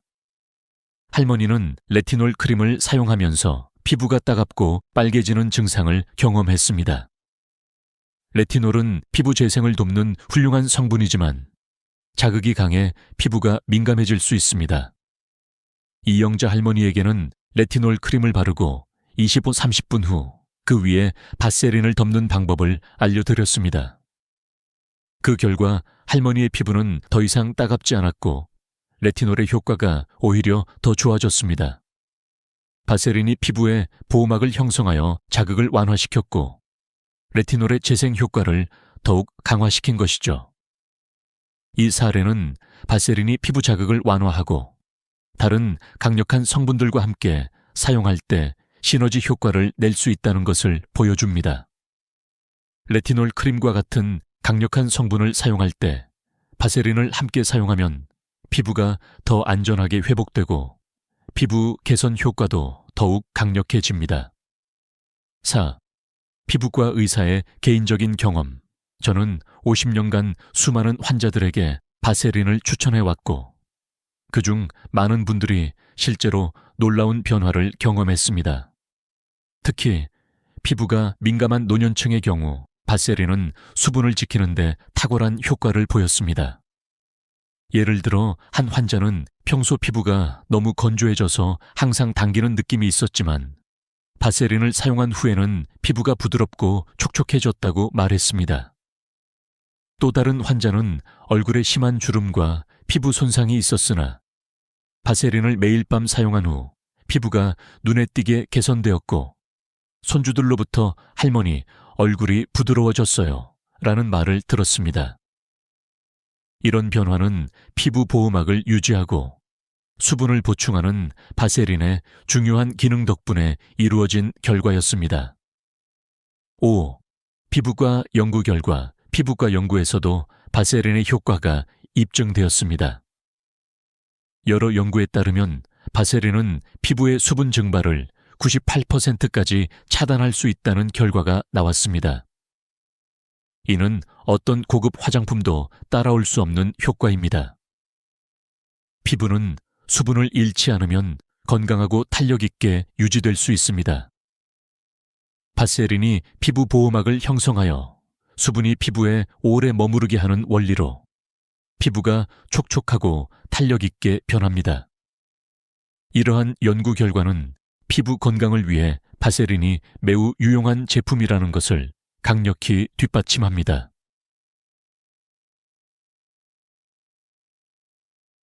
이처럼 바세린은 단순히 저렴하고 간단한 제품이지만 수많은 실제 사용자들의 성공적인 경험을 통해 그 효과를 입증받았습니다. 바세린을 어떻게 사용하느냐에 따라 피부 상태는 크게 달라질 수 있습니다. 중요한 점은 자신의 피부 상태에 맞는 방법으로 바세린을 활용하는 것입니다. 오늘 소개한 여러 사례처럼 바세린을 꾸준히 사용하고 적절한 방법을 따르면 놀라운 변화를 경험할 수 있을 것입니다.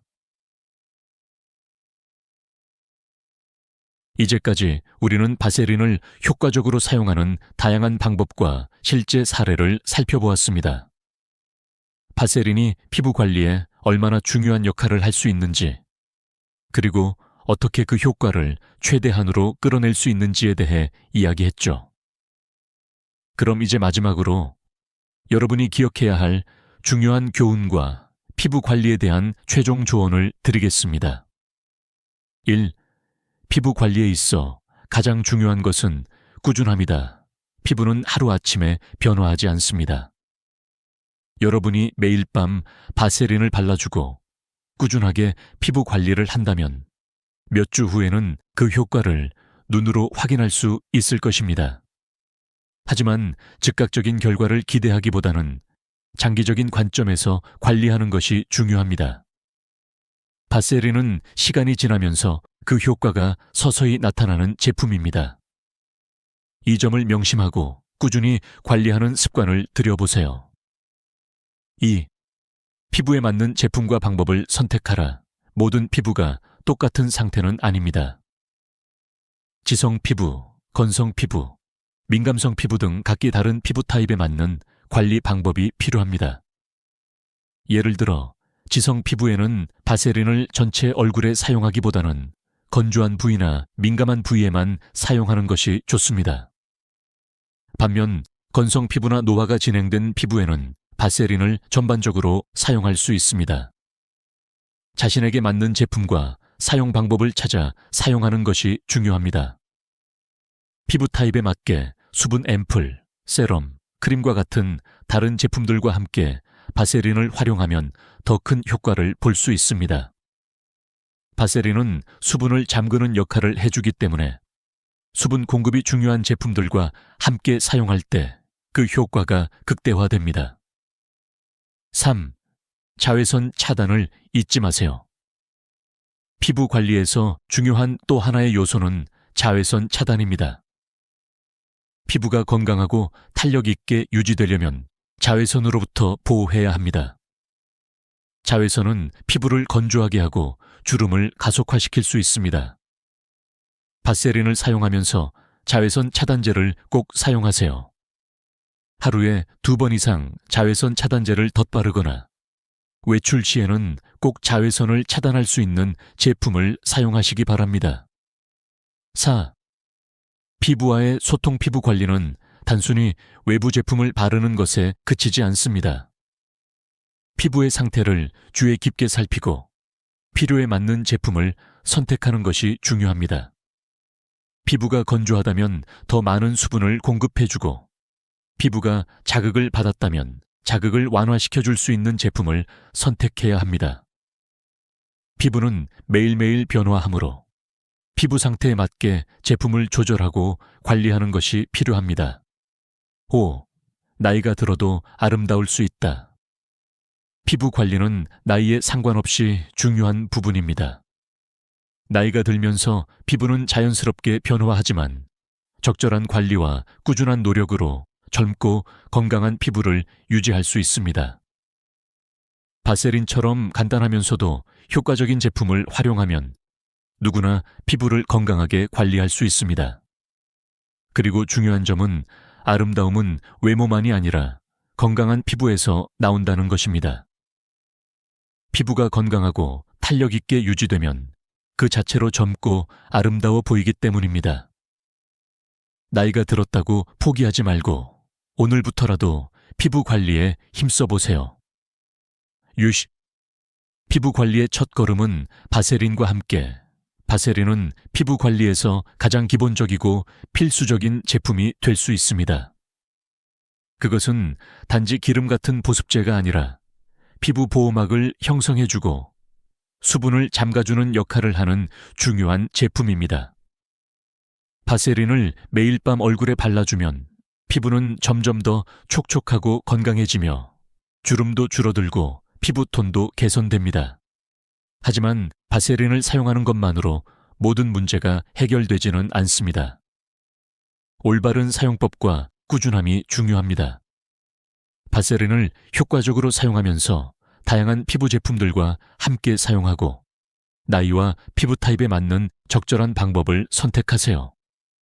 그렇게 하면 피부는 점차 건강해지고 나이가 들어도 아름다움을 유지할 수 있을 것입니다.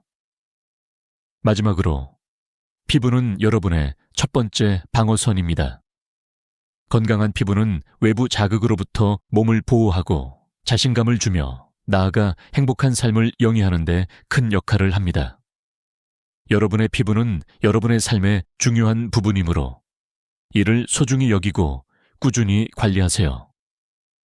지금부터라도 바세린을 활용한 피부 관리 루틴을 시작해 보세요. 이 작은 습관이 여러분의 피부를 변화시키고 더 건강하고 아름다운 피부를 만들어 줄 것입니다. 오늘 배운 비법들을 실천하고 1년 후에 다른 사람들에게도 그 변화를 자랑할 수 있는 날이 오기를 기대합니다. 여러분의 피부가 더 건강해지고 자신감을 얻을 수 있기를 진심으로 바랍니다. 오늘 이 영상을 통해 여러분에게 유익한 정보를 전달할 수 있어 기쁩니다. 오늘 저는 병원에선 절대 먼저 말하지 않는 당뇨 회복의 진짜 비밀을 말씀드리려 해요.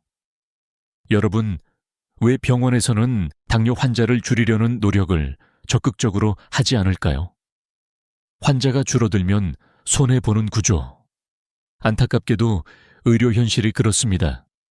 그래서 병원에서는 아침 식사에서 이것 하나만 바꿔도 당뇨를 끊을 수 있다는 사실은 말해주지 않아요. 특히 지금 당뇨 전 단계거나 이미 진단을 받으신 분이라면 이 영상 꼭 끝까지 보셔야 해요. 지금이 바로 평생 약 없이 살 수 있는 마지막 기회거든요. 이 기회를 놓치신다면 앞으로 혈당 관리를 약에 의존할 수밖에 없어요. 약도 조절 못하는 시기가 오면 결국 합병증까지 이어질 수 있어요. 당뇨는 한 번 걸리면 평생 관리하며 살아야 한다던데 감옥에 갇힌 것 같아요. 진료실에서 들은 이 말의 마음이 너무 아팠어요. 당뇨는 평생 안고 가야 한다는 말, 사실이 아닙니다. 틀렸습니다. 제가 진실을 말씀드릴게요. 얼마든지 약 없이도 정상 혈당으로 되돌아갈 수 있어요. 그 핵심은 바로 아침 식단에 있어요. 아침은 단순히 하루의 시작이 아닙니다. 인체의 대사는 밤새 쉬다가 다시 활기를 찾는 시점이 바로 아침이에요. 그렇기 때문에 아침에 무엇을 먹느냐가 하루 전체의 혈당 곡선을 결정짓습니다. 많은 분들이 흰빵, 떡, 시리얼 같은 단순 탄수화물을 아침으로 드시죠. 이 음식들은 소화가 너무 빨라 혈당을 순식간에 올리고 다시 급격히 떨어뜨려 피로와 공복감을 가져옵니다.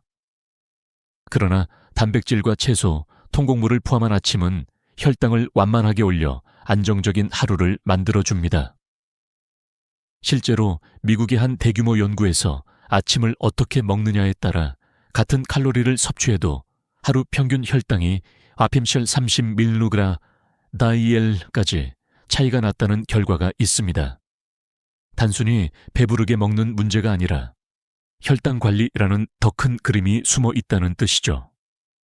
이 결과는 수많은 환자들에게 아침이야말로 혈당 회복의 황금 열쇠라는 확신을 주었습니다. 제가 진료실에서 만난 한 60대 여성 환자분 이야기를 들려드릴게요. 이분은 10년 넘게 당뇨약을 복용해왔고 늘 피곤에 시달렸습니다. 그런데 단 한 가지 아침 식단을 바꾸고 나서 인생이 달라졌습니다. 흰죽 대신 귀리죽을 선택하고 계란과 채소를 곁들였을 뿐이에요. 6개월 후 공복 혈당은 160에서 102로 떨어졌고 의사와 상의 끝에 약을 절반으로 줄일 수 있었습니다. 그분은 제 손을 잡고 왜 이제야 알려주셨냐며 울먹였어요. 여러분, 여기에 중요한 메시지가 있습니다. 당뇨는 절망의 낙인이 아니라 생활 습관의 조율로 충분히 되돌릴 수 있는 상태라는 것입니다. 물론 모든 사람이 똑같은 결과를 얻는 것은 아니지만 변화 가능하다는 희망 자체가 행동을 만들어내고 결과를 가져옵니다. 당뇨는 단순히 혈당 수치만의 문제가 아닙니다. 합병증으로 이어질 수 있다는 점이 무섭죠. 신장질환, 망막질환, 신경손상. 그러나 그 시작은 작은 생활 습관에서 비롯됩니다. 특히 아침이라는 작은 문 하나를 열면 건강한 하루라는 긴 복도를 걸어갈 수 있습니다. 제가 오늘 전하고 싶은 첫 번째 교훈은 바로 이겁니다. 아침을 바꾸면 삶이 바뀐다. 수십 년간 환자들을 만나오면서 약을 늘리고 줄이는 것은 병원에서 쉽게 할 수 있는 일이었지만 아침 습관을 바꾸는 건 환자 본인만이 할 수 있는 선택이었습니다. 그리고 그 선택이 약보다 더 강력한 힘을 발휘하는 순간을 수없이 보았습니다. 혹시 지금도 나는 늦었어. 이미 수십 년 당뇨를 알아왔는데 뭘 바꿀 수 있겠어? 라고 생각하시나요? 그렇지 않습니다. 15년간 약을 먹던 환자도 아침을 바꾸고 1년 만에 약을 완전히 끊은 사례가 있습니다. 중요한 것은 지금 시작하는 용기입니다. 내일이 아니라 바로 오늘 아침부터요. 혈당은 배신하지 않습니다. 올린 만큼, 내린 만큼 결과로 보여줍니다. 그래서 제가 강조드리는 거예요. 작은 변화를 선택한 사람은 큰 변화를 선물 받는다. 여러분의 아침 한 숟가락이 평생 건강의 향방을 바꿀 수 있다는 사실 절대 잊지 마세요.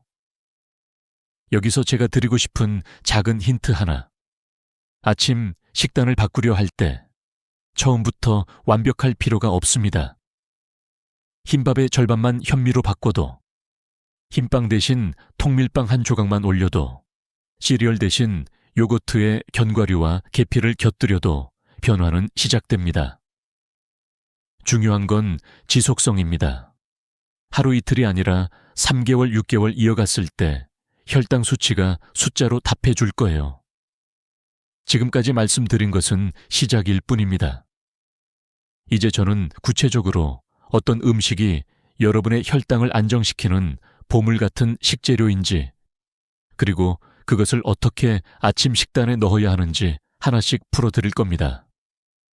이 부분은 잠시 후에 이어지니 끝까지 집중해 주세요. 여러분의 인생에서 가장 값진 투자는 약도 수술도 아닌 바로 아침 식단이라는 사실을 꼭 기억하시길 바랍니다. 아침을 바꾸는 것이 얼마나 중요한지 말씀드렸습니다. 이제 본격적으로 혈당을 안정시키는 3가지 보물 음식을 소개하려 합니다. 여러분이 이미 알고 계실 수도 있지만 깊이 들어가 보면 단순한 식재료 이상의 힘을 가진 것들입니다. 바로 계피, 사과식초, 그리고 귀리입니다.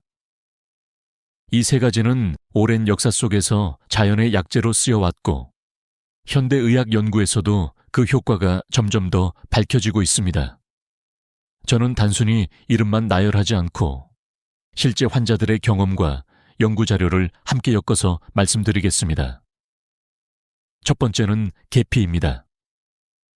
계피는 달콤하고 따뜻한 향으로 겨울철 음료나 디저트에 자주 쓰이지요. 그러나 계피 속에는 인슐린의 문을 열어주는 듯한 특별한 성분이 들어있습니다.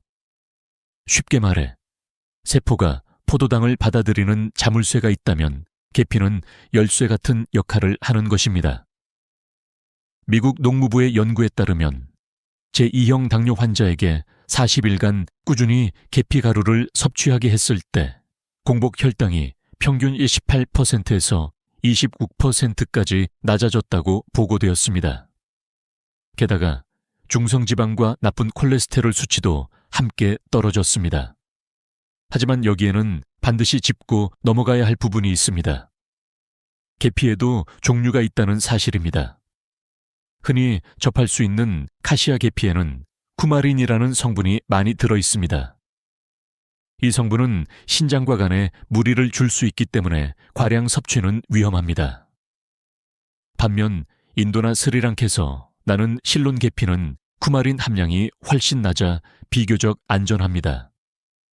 따라서 가능하다면 실론 계피를 선택하시고 카시아 계피를 드실 경우 하루 일기 이하로 섭취량을 조절하는 것이 중요합니다.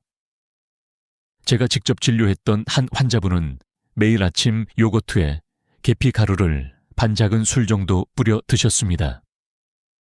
3개월 후 그분의 공복 혈당은 140에서 110으로 내려갔습니다. 물론 다른 생활 습관도 병행했지만 계피라는 작은 습관이 큰 차이를 만들었다는 사실은 부정할 수 없었습니다. 여러분도 따뜻한 채 계피를 살짝 타서 드시거나 오트밀 위에 뿌려보세요. 사과와 계피는 궁합이 특히 좋아서 함께 드시면 더 만족스러운 효과를 느낄 수 있습니다. 두 번째 보물은 사과식초입니다. 사과식초는 이미 여러 방송과 연구를 통해 혈당 안정에 도움이 된다고 알려져 있지만 제대로 알고 드셔야 합니다. 시중에서 판매되는 식초 중에는 주정에 사과향만 첨가한 제품이 많습니다. 진짜 사과식초는 100% 사과로만 발효된 제품으로 색이 투명하지 않고 약간 뿌옇습니다. 발효 과정에서 생성된 유기산과 미생물이 그대로 남아있기 때문이죠. 사과식초의 핵심은 아세트산입니다. 아세트산은 탄수화물이 소화되는 속도를 늦춰 식후 혈당이 급격히 치솟는 것을 막아줍니다. 한 연구에서는 하루 2큰술 정도의 사과식초를 꾸준히 섭취한 사람들의 공복 혈당이 평균 8 정도 낮아졌고 HbA1c 수치도 개선되었습니다. 하지만 반드시 주의해야 할 점이 있습니다. 원액으로 마시면 치아와 식도를 손상시킬 수 있으니 꼭 물에 희석해서 드셔야 합니다. 보통 미지근한 물 한 컵에 사과식초 한두 스푼을 섞는 것이 적당합니다. 위가 약하신 분은 식사와 함께 드시는 것도 좋습니다. 저는 환자들에게 이렇게 권합니다. 아침에 물 한 컵을 준비하고 그 안에 사과식초를 넣어 드시라는 겁니다. 이 간단한 습관이 하루 전체 혈당의 출발을 안정시킵니다. 또 다른 활용 방법은 샐러드 드레싱입니다. 올리브 오일과 레몬즙, 사과식초를 섞어 신선한 채소에 뿌리면 혈당 관리와 입맛, 2마리 토끼를 잡을 수 있습니다. 세 번째 보물은 귀리, 즉 오트밀입니다. 귀리는 요즘 건강식품으로 많은 사랑을 받고 있죠. 그러나 모든 오트밀이 혈당에 좋은 것은 아닙니다. 퀵오트나 인스턴트 오트밀은 가공이 많이 되어 있어 혈당을 빠르게 올릴 수 있습니다. 반면 롤드 오트나 스틸컷 오트는 가공이 적어 소화가 천천히 되며 혈당 상승을 완만하게 만듭니다. 중요한 건 무가당 제품을 고르는 것입니다. 시중에는 설탕이나 크림 파우더가 첨가된 오트밀이 많아 혈당 관리에는 오히려 해가 될 수 있습니다. 귀리의 강점은 베타글루칸이라는 수용성 섬유소에 있습니다. 이 성분은 장에서 젤처럼 변해 당분이 천천히 흡수되도록 완충 역할을 합니다. 여러 임상시험에서도 귀리를 꾸준히 섭취한 그룹은 공복 혈당과 HbA1c가 모두 개선되었습니다. 무엇보다 포만감을 오래 유지해 과식을 줄이는 데 도움이 됩니다. 실제로 제 환자 중 한 분은 매일 아침 오트밀 반 공기를 드셨는데 6개월 만에 체중이 7kg 줄고 혈당도 안정되었습니다. 귀리를 드실 때는 양 조절이 중요합니다. 보통 50그릇 정도, 즉 밥 반 공기에 해당하는 양이면 충분합니다. 여기에 계피가루, 아몬드 같은 견과류, 블루베리 같은 베리류를 곁들이면 훨씬 맛있고 혈당 관리에도 효과적입니다.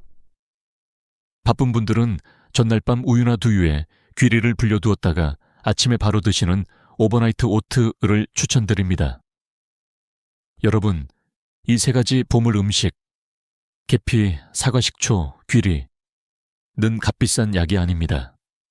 마트나 시장에서 쉽게 구할 수 있고 매일 조금씩 습관처럼 더하면 혈당을 안정시키는 든든한 무기가 됩니다. 단, 여기서 중요한 점은 꾸준함입니다. 하루 이틀이 아니라 최소 3개월은 이어가야 눈에 보이는 변화를 확인할 수 있습니다. 제가 드리고 싶은 메시지는 분명합니다. 당뇨 관리의 해답은 멀리 있지 않습니다. 여러분의 식탁 위, 특히 아침 한 끼 안에 있습니다. 계피 한 스푼, 사과 식초 한 잔, 귀리 한 그릇. 이 작은 세 가지가 여러분의 삶을 바꾸는 기적의 열쇠가 될 수 있습니다. 앞에서 말씀드린 세 가지 보물 음식만 잘 활용해도 혈당 안정에 큰 도움이 됩니다. 하지만 이것만으로는 충분하지 않습니다. 아침 식단을 어떻게 구성하느냐, 어떤 원칙을 지키느냐에 따라 결과는 전혀 달라질 수 있습니다. 그래서 저는 지금부터 과학적으로 검증된 아침 식단의 5가지 황금 원칙을 말씀드리려고 합니다. 이 원칙들은 단순히 제 경험만이 아니라 다양한 연구와 실제 환자들의 사례에서 증명된 내용입니다. 첫째, 단백질을 충분히 드시고 탄수화물은 조금 부족하게 드셔야 합니다. 많은 분들이 아침에는 빵이나 떡, 죽 같은 탄수화물을 위주로 드십니다. 하지만 이렇게 하면 혈당이 너무 빠르게 올라갑니다. 반대로 단백질을 충분히 포함하면 혈당 상승 속도가 완만해지고 인슐린 저항성도 개선됩니다. 실제로 일본에서 진행된 한 연구에 따르면 아침에 고단백 식사를 한 그룹은 점심과 저녁 식후 혈당까지 더 낮게 유지하는 결과를 보였습니다. 즉, 아침 단백질이 하루 전체 혈당 곡선에 영향을 준다는 뜻입니다. 환자분들께 쉽게 설명드리기 위해 저는 원형 접시 법칙을 알려드립니다. 접시의 절반은 채소로 채우고 나머지 절반 중 절반 이상을 단백질로, 나머지를 건강한 탄수화물로 채우는 방법입니다. 예를 들어 시금치, 브로콜리 같은 채소를 듬뿍 담고 두부나 계란, 생선을 넉넉히 올린 후 현미밥이나 귀리, 고구마를 조금 곁들이는 식이죠. 둘째, 채소, 단백질, 탄수화물 순서로 드셔야 합니다. 같은 음식을 먹더라도 어떤 순서로 먹느냐에 따라 혈당 반응이 달라집니다. 섬유소가 많은 채소를 먼저 먹으면 장에 보호막이 형성되어 당분이 천천히 흡수됩니다. 그 다음 단백질과 지방을 먹고 마지막으로 탄수화물을 먹으면 혈당이 훨씬 완만하게 오릅니다. 실제 임상시험에서도 이 식사 순서를 지킨 사람들의 식후 혈당이 21과 30% 낮았습니다. 따라서 아침 식탁에서 나물이나 샐러드를 먼저 드시고 그 다음 계란이나 두부, 마지막에 밥이나 빵을 드시는 습관을 들이시길 권합니다. 셋째, 밥과 죽은 전날 미리 지어 냉장 보관했다가 데워 드시는 것이 좋습니다. 뜨거울 때 먹는 밥보다 식혔다가 먹는 밥이 혈당에 유리한 이유는 바로 저항성 전분 때문입니다. 전분은 뜨겁게 조리하면 쉽게 풀려 소화가 빨라지고 혈당을 빠르게 올립니다. 하지만 식히면 전분 구조가 변해 소화 속도가 느려지고 혈당 상승이 완만해집니다. 미국 영양학 저널에 발표된 연구에서도 전날 지은 밥을 다시 데워 먹은 그룹의 혈당 상승 곡선이 훨씬 낮았습니다. 넷째, 아침을 규칙적으로 드셔야 합니다. 많은 분들이 바쁘다는 이유로 아침을 거르는데 이는 혈당 관리에 가장 해로운 습관 중 하나입니다. 아침을 거르면 인슐린 감수성이 떨어지고 점심과 저녁 때 폭식으로 이어져 혈당 변동이 심해집니다. 한국의 한 연구에서도 아침을 거른 사람들의 평균 HbA1c가 그렇지 않은 사람보다 높게 나왔습니다. 특히 아침은 너무 이른 시간보다는 오전 8시, 9시 사이에 드시는 것이 혈당 안정에 가장 효과적이라는 결과도 있습니다. 규칙적인 시간대에 하루 3끼를 유지하는 것이 기본 중의 기본입니다. 다섯째, 아침 식사에는 반드시 새콤한 음식을 곁들이세요. 식초나 레몬즙 같은 산성 음식은 혈당 반응을 낮추는 데 도움이 됩니다. 일본 도쿄대 연구팀은 밥과 함께 식초에 절인 오이를 곁들였을 때 식후 혈당이 평균 29% 낮아졌다는 결과를 발표했습니다. 샐러드에 레몬즙을 뿌리거나 잡곡밥에 무절임을 곁들이는 것도 좋은 방법입니다. 단, 설탕을 많이 넣은 단무지나 단맛 피클은 오히려 해로울 수 있으니 피하셔야 합니다. 이 5가지 원칙을 정리해보면 이렇습니다. 하나, 단백질은 넉넉히, 탄수화물은 조금만. 둘, 채소 단백질 탄수화물 순서. 셋, 밥은 식혀서 다시 먹기. 넷, 아침은 거르지 않고 규칙적으로. 다섯, 산미를 곁들여 혈당 완화. 이 원칙들은 단순히 이론이 아닙니다. 실제로 제가 만난 환자분들이 꾸준히 실천해 혈당 수치가 개선된 것을 수없이 확인했습니다.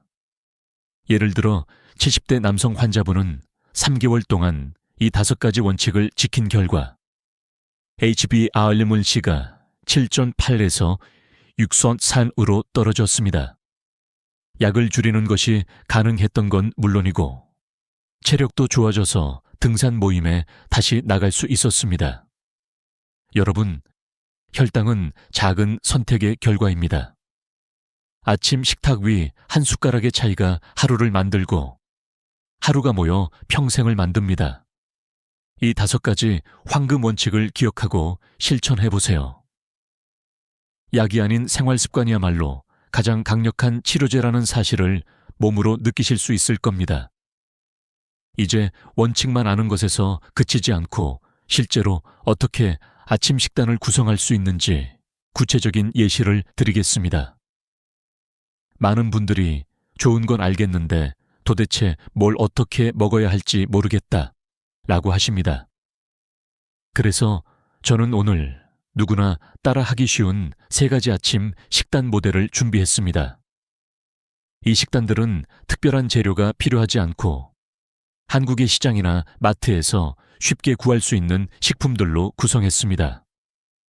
특히 50세 이상, 60세, 70세 어르신분들도 부담 없이 드실 수 있도록 소화와 영양 균형을 고려했습니다. 첫 번째 식단은 고단백 오트밀죽입니다. 앞서 말씀드린 귀리를 활용한 식단이죠. 만드는 방법은 간단합니다. 오트밀 5큰술을 물이나 멸치 육수 2컵에 넣고 끓입니다. 여기에 잘게 썬 양파, 당근, 버섯을 넣어 함께 끓여주세요. 단백질을 보강하기 위해 참치캔이나 닭가슴살을 조금 추가하면 더욱 좋습니다. 간은 소금 대신 간장이나 액젓으로 약간만 맞추시고 마지막에 계란 하나를 풀어 넣어 마무리하면 됩니다. 이렇게 만든 오트밀죽은 부드럽고 따뜻해서 아침에 속도 편안합니다. 실제로 제 환자 중 한 분은 매일 아침 이 오트밀죽을 드시고 석 달 만에 공복 혈당이 30 이상 낮아졌습니다. 무엇보다도 포만감이 오래 유지되어 점심까지 간식이 필요 없다고 말씀하시더군요. 두 번째 식단은 콩 샐러드입니다. 콩류는 저항성 전분과 단백질이 풍부해 혈당을 천천히 올리고 포만감을 오래 유지시켜줍니다. 병가리콩, 검정콩, 강낭콩을 삶아서 냉장 보관해 두었다가 아침마다 한 줌씩 덜어 샐러드로 만들어 드세요. 여기에 오이, 브로콜리, 방울토마토 같은 신선한 채소를 곁들이고 삶은 달걀 2개를 추가합니다. 드레싱은 올리브 오일 1큰술, 사과 식초 1큰술, 소금 약간을 섞으면 됩니다. 이 콩 샐러드는 단백질, 섬유소, 건강한 지방까지 골고루 들어있어 아침 식사로 손색이 없습니다.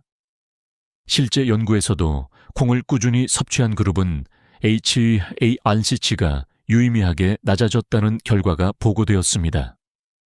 세 번째 식단은 전통적인 한식 아침상입니다.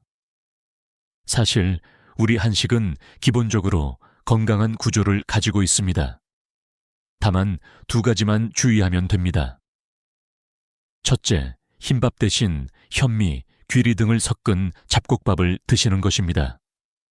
양은 주먹보다 조금 적은 약 100g만 정도면 충분합니다. 둘째, 반드시 단백질 반찬을 포함해야 합니다. 많은 분들이 아침에는 김치와 나물만으로 간단히 때우는데 이러면 단백질이 부족해 혈당 관리에 불리합니다. 따라서 계란찜, 두부조림, 생선구이 같은 단백질 반찬을 주먹 크기 이상 꼭 챙기시길 권합니다. 나머지 반찬은 시금치나물, 콩나물 무침, 숙주볶음, 가지볶음처럼 채소 위주로 구성하면 됩니다. 짜거나 자극적인 음식만 피하면 충분히 건강한 식단이 됩니다. 이 세 가지 식단의 공통점은 명확합니다. 첫째, 단백질을 반드시 포함한다는 점. 둘째, 채소를 풍부하게 곁들여 섬유소를 충분히 섭취한다는 점. 셋째, 건강한 탄수화물을 적절히 곁들여 혈당을 급격히 올리지 않도록 한다는 점입니다. 즉, 원칙과 실제 식단이 자연스럽게 이어진다는 것이죠. 제가 환자분들께 자주 드리는 조언이 있습니다. 처음에는 예시 식단을 그대로 따라 하시고 익숙해지면 조금씩 변형해 보세요. 매일 똑같이 먹는 것은 쉽지 않으니 입맛에 맞게 조금씩 응용하는 것이 지속성의 비결입니다. 예를 들어 오트밀죽 대신 보리죽을, 콩 샐러드 대신 두부 샐러드를, 전통 한식상 대신 김치찌개에 두부와 채소를 듬뿍 넣어 드시는 것도 좋은 방법입니다. 실제로 제가 70대 남성 환자에게 이 세 가지 식단을 번갈아 적용하도록 권했습니다. 그 결과 6개월 후 HbA1c 수치가 8.1에서 6.4로 내려갔습니다. 그는 약만 늘리는 병원 진료보다 식단 하나가 더 강력했다라고 말씀하셨습니다. 여러분도 똑같이 경험하실 수 있습니다. 중요한 건 시작이고 지속입니다. 여러분, 아침 식탁은 단순히 한 끼를 해결하는 자리가 아닙니다. 혈당을 안정시키고 합병증을 예방하며 삶의 질을 지켜내는 중요한 무대입니다. 지금 이 순간부터라도 여러분의 아침상을 한번 돌아보세요. 그리고 작은 변화를 선택하세요. 계란 하나, 콩 한 줌, 잡곡밥 반 공기. 이 작은 선택이 여러분의 건강한 미래를 만듭니다. 아침 식단만 바꿔도 혈당이 눈에 띄게 안정되지만 어떤 분들은 여전히 조절이 잘 되지 않는 경우가 있습니다. 그 이유 중 하나는 바로 체중입니다. 체중이 늘어나면 인슐린 저항성이 심해져 혈당 관리가 어려워집니다. 따라서 체중을 줄이는 것이 당뇨 관리에 매우 큰 도움이 됩니다. 하지만 많은 분들이 체중 감량을 시도했다가 실패하고 다시 원래대로 돌아오는 경험을 하셨을 겁니다. 왜 그럴까요? 단순히 식사량을 무조건 줄이거나 배고픔을 억지로 참으려 했기 때문입니다. 우리 뇌는 하지 말아야지 라고 생각할수록 더 강하게 갈망합니다. 빵을 먹지 말아야지 라고 하면 빵 생각이 더 간절해지는 것처럼요. 그래서 무조건 참는 방법으로는 절대 체중을 줄일 수 없습니다. 중요한 것은 몸이 원래 가지고 있는 자연스러운 조절 능력을 회복하는 것입니다. 그 방법이 바로 마인드풀 아이팅, 즉 집중해서 먹는 습관입니다. 첫 번째 방법은 천천히 씹는 것입니다. 음식을 입에 넣었을 때 15, 20번 이상 꼭꼭 씹어보세요. 그래야 위장뿐 아니라 뇌에도 배부르다는 신호가 전달될 시간을 줍니다. 급하게 먹으면 포만감을 느끼기도 전에 과식을 하게 됩니다. 실제 연구에서도 천천히 먹는 사람은 그렇지 않은 사람보다 평균 섭취 칼로리가 10머즐 20% 적었습니다. 두 번째는 80% 포만감에서 멈추는 것입니다. 완전히 배가 부른 상태가 아니라 이제 그만 먹어도 되겠다 싶은 정도에서 식사를 멈추는 습관입니다. 일본 오키나와 장수마을 사람들은 이 습관을 하라하치부라고 부릅니다. 이 단순한 습관이 장수와 건강에 큰 비결이 된 것입니다. 세 번째는 식사에만 집중하는 것입니다. TV를 켜놓거나 휴대폰을 보면서 먹으면 무의식적으로 더 많은 음식을 먹게 됩니다. 반대로 오로지 음식의 맛, 향, 질감에 집중하면 적은 양으로도 만족감을 느낄 수 있습니다. 실제로 식사에 집중하는 습관을 들인 환자분들이 자연스럽게 체중을 줄이고 혈당도 안정되는 것을 저는 여러 번 확인했습니다. 네 번째는 작은 접시를 사용하는 것입니다. 같은 양의 음식을 큰 접시에 담으면 부족해 보이지만 작은 접시에 담으면 충분해 보입니다. 단순한 착각 같지만 실제로 심리적으로 만족감을 주어 과식을 줄이는 데 도움이 됩니다. 다섯 번째는 식사 전에 물 한 컵을 마시는 것입니다. 식사 전에 물을 마시면 위가 어느 정도 채워져서 식사량을 자연스럽게 줄일 수 있습니다. 단, 음료 대신 반드시 물이나 무가당 차를 선택해야 합니다. 이 5가지 마인드풀 아이팅 습관은 특별한 음식이나 비용이 필요하지 않습니다. 단지 먹는 방식과 태도를 바꾸는 것뿐이지만 효과는 놀랍습니다. 제가 만난 60대 여성 환자분은 하루 3끼 중 1끼라도 마인드풀 아이팅을 실천하셨습니다. 그 결과 1년 동안 12kg을 감량했고 HbA1c는 7.2에서 5.9로 떨어졌습니다. 무엇보다 중요한 것은 요요 현상이 전혀 없었다는 점입니다. 여러분, 체중 감량은 당뇨 관리의 핵심 중 하나입니다. 하지만 단순히 덜 먹어야 한다라는 고통스러운 다이어트가 아닙니다. 음식을 대하는 태도를 바꾸는 것, 그 속도를 늦추고 그 순간을 음미하는 것, 그것이 체중과 혈당을 동시에 조절하는 가장 지혜로운 방법입니다. 결국 중요한 메시지는 이것입니다. 체중 감량은 억지로 참는 싸움이 아니라 몸의 자연스러운 신호를 회복하는 과정이라는 것. 아침 식단을 바꾸고 마인드풀 아이팅을 실천하면 여러분의 몸은 스스로 건강한 방향으로 나아갑니다. 이제 마지막으로 저는 오늘까지 말씀드린 모든 내용을 하나로 엮어 여러분이 꼭 기억해야 할 교훈과 삶의 지혜를 전해드리겠습니다.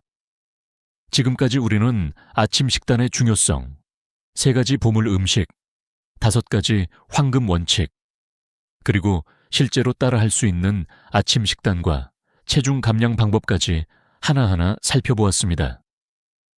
이제 이 모든 이야기를 한 줄로 요약한다면 이렇게 말할 수 있습니다. 작은 아침의 변화가 평생 건강을 지킨다. 여러분, 당뇨는 단순히 숫자의 문제가 아닙니다. 혈당 수치 뒤에는 삶의 질, 가족과의 시간, 하고 싶은 일을 자유롭게 할 수 있는 능력이 숨어 있습니다. 병원에서 약을 처방받을 때마다 우리는 나는 환자다라는 낙인을 스스로에게 찍는 것 같아 마음이 무겁습니다.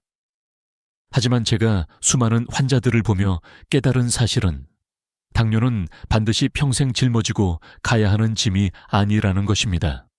적어도 상당수의 환자들에게는 생활 습관, 특히 아침 식단과 태도를 바꾸는 것만으로도 정상 혈당을 회복할 수 있는 길이 열려 있었습니다. 한 70대 어르신 환자분은 늘 이렇게 말씀하셨습니다.